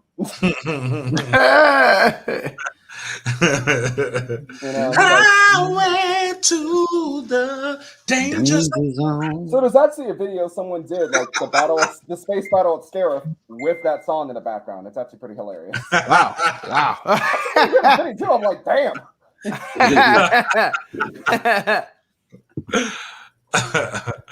But, shit! I feel that though. Yeah, that's the main reason I'm like nervous about Rogue Squadron. Like, it was such a good series, at least in terms of the books and the games as well. And like, I really wish a lot of the stuff that I just wish that they kept Legends like valid. I wish they actually kept it canon and not just be like, oh, right. We don't want to make that canon, because now like they had so much material to work with in terms of like shows, movies, and stuff. And I think now they're starting to realize that, because a lot of their badass characters that they had, it's like, oh well, they're Legends. Like, can you imagine? Instead of having the sequel trilogy that we do now, the sequel trilogy we have involves like kind of like roughly like the story of the new Jedi Order with the Yuuzhan Vong. That would have made a better trilogy, honestly. Yeah, it's like, oh hey, you got a force-sensitive alien species from the unknown regions that, even Thrawn was like, hey, like, y'all got to watch out for these guys that force the New Republic and the Imperial Remnant to actually work together and defeat those guys. Like, yeah, come on, people, content. But instead, you want to be like, oh, hey, why does everyone want to go back to Jakku? I got to go back to Jakku. They're just like, right. There's like so much potential is wasted, or like, hey, like we've got the Republic Commando game series, right? And the first one ended kind of on a cliffhanger type deal. You know, we still don't know where Seb's at. You know, all we just know is that he's MIA. That's it. You know, Okay. No hints, anything whatsoever. And everyone's like, "Are we gonna get a second one of that?" And then Lucas and they're kind of like, we'll get to it. Yeah, we'll get to it. We'll throw a commando scene here. We'll get to We'll it. throw some commandos here in the Bad Batch, and then it's kind of just like, all right, well, now I want more. It's like, stop teasing me. Come on, like, are we getting a revamp? Like, they had the nerve to bring it back on like the PS4 type deal, and I'm just like, so can we get like a second one? Can you, at the very least, can you maybe do just like a freaking remake of this game? Right. Okay. Come on, like it was basically like the main tactical shooter, the most tactical shooter in the Star Wars game you could get. Okay. Right. Yeah. Right. Like I feel that. Like you lead a squad, like you lead a squad of 3 other clones type deal. Like, hey, you're a sniper, take up your position there. Hey, you got demo charges, take up position there. Go do this, go do that. And it's like, like you thought like playing Battlefront and like Super Battle Droids or whatever were a pain. They are terrifying in this game. Like the Clone Wars makes the joke where it's like, hey, I'm gonna take them, but my little DC-15 type deal, shoot this freaking droid. Oh, hey, he's got heavy armor. My bolts aren't stopping him. Oh shit, there's more of them. Facts. Yep. Mm-hmm. Facts. Yeah. Hey, and was that done by EA as well? I don't believe that was EA. I think that was actually LucasArts. Yeah. Oh wow. Yeah. So they were the ones that did like the Road Squadron games, Episode 1 Racer, even like the Battle for Naboo game. That was like a mix of like Road Squad. That was kind of like had a Road Squadron vibe to it, but it was just like, oh hey, you're playing as like the Naboo security forces going on missions on Naboo, like literal underground shit, while waiting for Jedi, Amidala, and all of them to come back. But you're literally fighting a guerrilla war. Okay, man. Okay, goodness, man. To be honest, your knowledge itself is like just expensive. I grew up with the stuff, man. Yeah, no, I get it. Commander Cookie. Commander Cookie, yeah. Yeah, man, your knowledge is very vast, man. I couldn't hold a candle to your knowledge, especially in the world of Star Wars in any capacity other than everything that's just pure canon. And even the canon stuff, I can't even really put a pin in like what I actually know other than like kind of the popular all right, there's one thing I've got that'll either make Mac laugh or super pissed off that this was an actual thing. Okay. It has to do with our favorite character, Jar Jar Binks. Oh, okay. In the actual comics, and they actually decided to make this canon. I gotta find the issue again. But I'm automatically pissed off. Jar Jar Binks, the ultimate Sith Lord. So it's kind of in that realm. So he's actually he's with some of the clone troopers on this planet, right? He's doing some diplomatic mission, and he's being his clumsy self and whatnot. And the clones, of course, like you see in the show, they make fun of him. They're just being like, oh, he's just a stupid Gungan, X, Y, and Z, and all that. Well, they get attacked by droids, right? And Rex is with them. And all of a sudden, like Rex is about to get pretty much swarmed, and he just hears the lightsaber ignite, sees all the swinging going on, and these droids are dead, and he sees the Gungan holding the lightsaber and just has this anger in his eyes, and then out of nowhere, snaps out of it, drops the lightsaber, and he's like, go back to his goofball self, and Rex is like, what just happened? Oh my goodness. Right. Right. Okay. Being kind of force sensitive and kind of leaning more towards the dark side because he was always getting, mocked and laughed at and everything. Which, in the Clone Wars, they gave him plot armor. Hell, there was literally an episode called Bomb Bad Jedi. He was not supposed to survive. Hey, yo, look. I'm just saying, I was like, so technically the jokes about Biggs being a Sith Lord may not be entirely inaccurate. Right. No, I feel that. Hey, I feel that, man. And see, that's some stuff that I would have never known, you know. But man, look, I'm just saying, Gungans were the only ones to successfully capture Grievous. They were. So, backtracking, I think it was like season 2 or whatever. So, the Separatists kind of find out, like, oh, hey, like, you know, the Gungans are thinking about rebelling against the, you know, the people of Naboo. So the Separatists are like, oh, hey, you know, I smell profit. So they send Grievous to kind of negotiate with the Gungan leader to find out, oh, hey, he's been drugged. Well, he's too sick to do the meeting with Grievous, and the Jedi are then like, oh, we smell profit. They possibly captured Grievous, you know, years before Utapau. Man, that would have been real simple. But, you know, plot online with everything.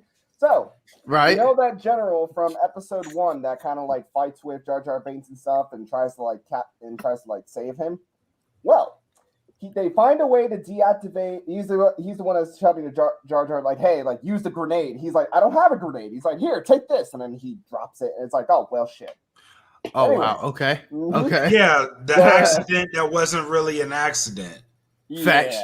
Yeah. It wipes out like pretty much everything in the radius. Yeah. But like they find out a way of basically shutting down the droid army. Mm-hmm. So they shut down the droid. So they shut down Grievous's army. So he walks out of the ship, you know, and the Gungan general is like, "Yusa army has been shut down," and you know he's just laughing. He's like, "You can't be serious." So they take their, you know, electro orbs and basically just start throwing that at him. So he's like, "What the hell?" Homeboy Gungan picks up a spear, goes and actually fights with him. Lasts about 30 seconds. Gets stabbed by another like Gungan spear that Grievous picks up, and he's like, "How does it feel to die?" And he's like, "Not die, sacrifice." Takes his spear, rams it up Grievous's side, coming out through his neck, and then he's like, "Now," and the rest of the Gungans start throwing their EMP nades and literally shut him down, put their spears to his hands, and like drag him off. And I'm like, I cannot. That's wild. That's wild, bro. That's wild, dude. I've been watching that. I'm like, did this just happen? Did they just literally turn Gungans into like, you know, a legit force there? And they used them again. In the Battle of Mon Calamari. They used them again in Mon Cala. Hey man, that is absolutely that's wild. Yeah, that's wild, bro. That's wild. That is really wild. Hey man, but I'm gonna say this, bro. I absolutely appreciate all the knowledge that you have, especially concerning Star Wars, bro. Yeah. Yeah. I'm gonna say, you know, we're quite a bit over time. Hey, it has been an honor though to be amongst a true Star Wars fan. You know, I'm gonna have to go really, really brush up on some knowledge. I might not read the books because I don't read. But I will I will do my work. I do. Catch up on. Before you go, for anybody that is looking to get into the books, where would you start? If you're doing the books? Yes. Let's see here. So if you're getting into like, you know, like Imperial Saga, like post Death Star run, I would say look into the X-Wing series. So that covers more of like Rogue Squadron and their exploits. Another one would be the Thrawn series. So that goes into like the background for Grand Admiral Thrawn. Then there's the Republic Commando series, which goes from like the start, like the Battle of Geonosis to Order 66 to when they established the Imperial Commandos. It all really depends on like which era of lore you want to go into. Like there was even a Battlefront book that they did as well. I think I have it on my list. So it is called, stand by, I think it's Twilight Company. and that's literally just about like a rebel unit type deal called Twilight Company, and they're essentially like the Suicide Squad of the rebels. Okay. Yeah. So my follow-up question to that would be like, for me particularly, I mean, there are different kinds of people out there, and you just kind of gave a really good overview of a bunch of different lore that you could start off with. But for me, I'm a guy that likes to start from the beginning and go to the end. Okay. If we were to just start from the very beginning, kind of thing. So if you wanted to start from the very beginning, I would say look at any of like the Old Republic books. So like I'm talking like Revan, his backstory, anything involving like the Sith War and the Old Republic. So that kind of like sets the stone. Another series that just released, which actually takes place, like it kind of takes away from the Skywalker saga to an extent, and it's the High Republic. So the only connection you have to like the quote unquote Skywalker saga is you get to see a young Yoda. Oh wow! Shit. Oh yeah. Wow! Oh, okay. Mm-hmm. Yeah. Okay. I'm starting there. Yeah, but right. You feel me? I just wonder, can you guys actually see this? I just switched over to like a YouTube tab. Can you guys actually see this right now? No, I cannot. All right. I'm going to. I know. I wonder if I can. I'll save this link for later. Yeah, man. Hey, send a link in the group, man. Like in the nerds group, bro. Like so everybody can see it, man. Yeah, you can even throw it in the. Need this.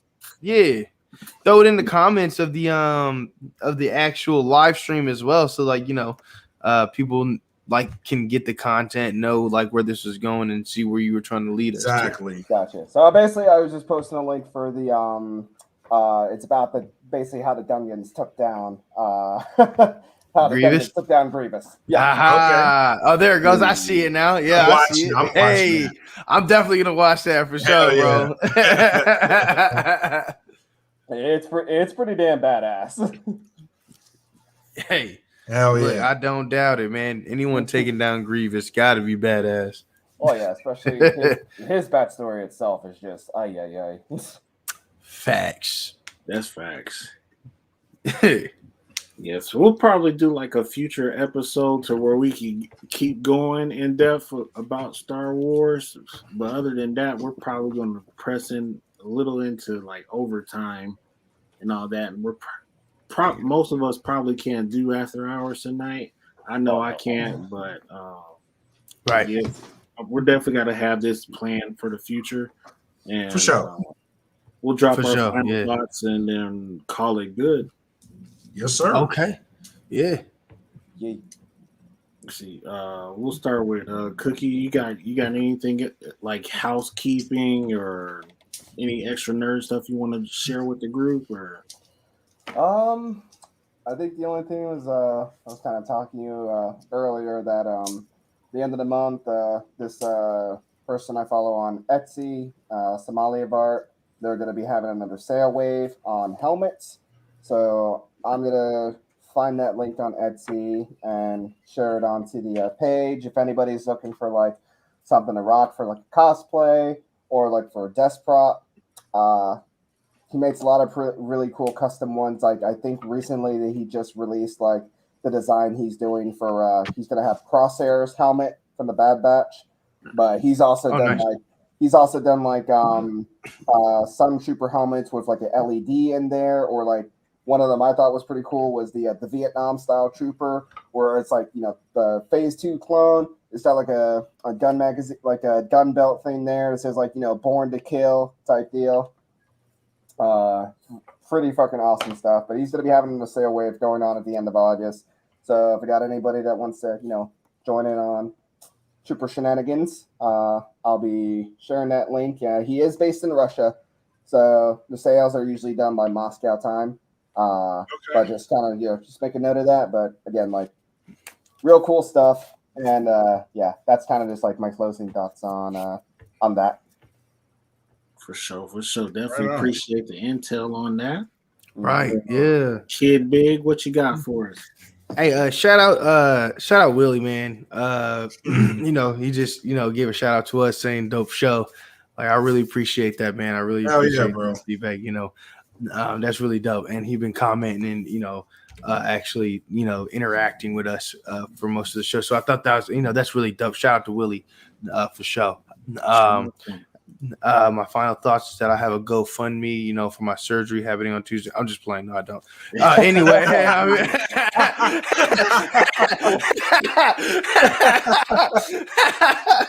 hey, final thoughts. So, honestly, I feel like the content was great. I love the Star Wars talk. I really thought that was really dope. Shout out to Cookie. Shout out to Blak Makk right here for gracing our show for the first time. Excellent show, excellent guests. You guys are definitely welcome back anytime. I really appreciate you guys being here. And then at the same time, I do want to let everybody know the merch is out. It's out. Go get you some. I haven't gotten Meanie just yet, but I'm definitely about to order. And I do also, after that, I do want to look, there you go, right there. Monkey D. The merch is there. Yep. I need my Star Wars mug, Willie. I need my Star Wars mug. But I do want to let everybody know ahead of time, I guess while I'm here is that, I won't be on for the next 2 weeks. I'm getting surgery on Tuesday. I'm also moving. There's just a lot of moving parts that are going on right now. So for the next 2 Saturdays, I won't be available. But I'm going to try to definitely continue to support. I'll probably be in the background in the comments somewhere like Willie is tonight. And, we're, just try to keep it rocking as much as possible. That's my final thoughts. Right on. Here. Hell yeah. We appreciate that for sure. Blak Makk, what you got for us? Thank you so much, man, for allowing me on you guys' show, allowing me in you guys' group again, man. I consider this shit a great honor, man. Like, for real. And to be able to talk like this with you guys, man, I really do appreciate it. This is actually, for those who don't know, like, I've been going through a lot of family issues. Shout out to my sister-in-law, Raven. She's recovering. She had a heart attack. So I've been out for a while. So this was actually my first podcast back. And what a way to get back into the swing of things, man. Y'all did a great show, man. Excellent show. I love to talk. I love learning shit because that Star Wars segment, holy shit, man. that was amazing. That was amazing. Yeah. Took me 7 episodes to get in, but I was like, I'm coming in with him. Yeah, you came out with the hammer. So I really did appreciate it. While I'm here, shout out to Emperor Will too, because I know he's recovering right now. Get better soon, man. Thoughts with you. Shout out to, because where I was in Rochester, New York. And I didn't have a lot of time to get out, but when I went out, like, it was a safe space for all things nerd. So like that city in itself is like a haven for all things nerd. So shout out to the comic book stores that I went to, Rhino Comics, All Heroes Comics, Leon's Toys and Collectibles, which I got a Galactus Funko Pop from, which was I was like, I had to get it because that was like the mother load of Funko Pops. I was like, I have to get it like right now. If I don't get it, I'm never gonna see it again. So shout out to those places, and shout out to the group, man. You guys are awesome. Thank y'all for making this group what it is. I'm glad to see y'all grow. I'm glad with you, Straw Hat Poppy, what y'all put together, man. Shout out to y'all. Kudos, man. Thank y'all for having me on again. Appreciate it. Yes, indeed, man. I thank all of you guys coming out tonight. Cookie for making your grand debut, especially with the helmet out. Kid Big coming through. I know you got a whole lot on your plate, but you still make a way. and Blak Makk, the champ, the truth, the MVP, the people's choice. Thank you guys for all being here tonight. I know we had some difficulties getting these shows put together, but one episode at a time. Like we learn things, and we trying to get everybody some entertainment going out there, and like. So we'll keep figuring things out along the way. Try to get our timing down packed, and we'll just support people the way we do. Yes, sir. Yep. Soldiers follow orders. But on that note, man, I appreciate y'all for showing up, man, and thank y'all for tuning in to the SNN Podcast, episode 7.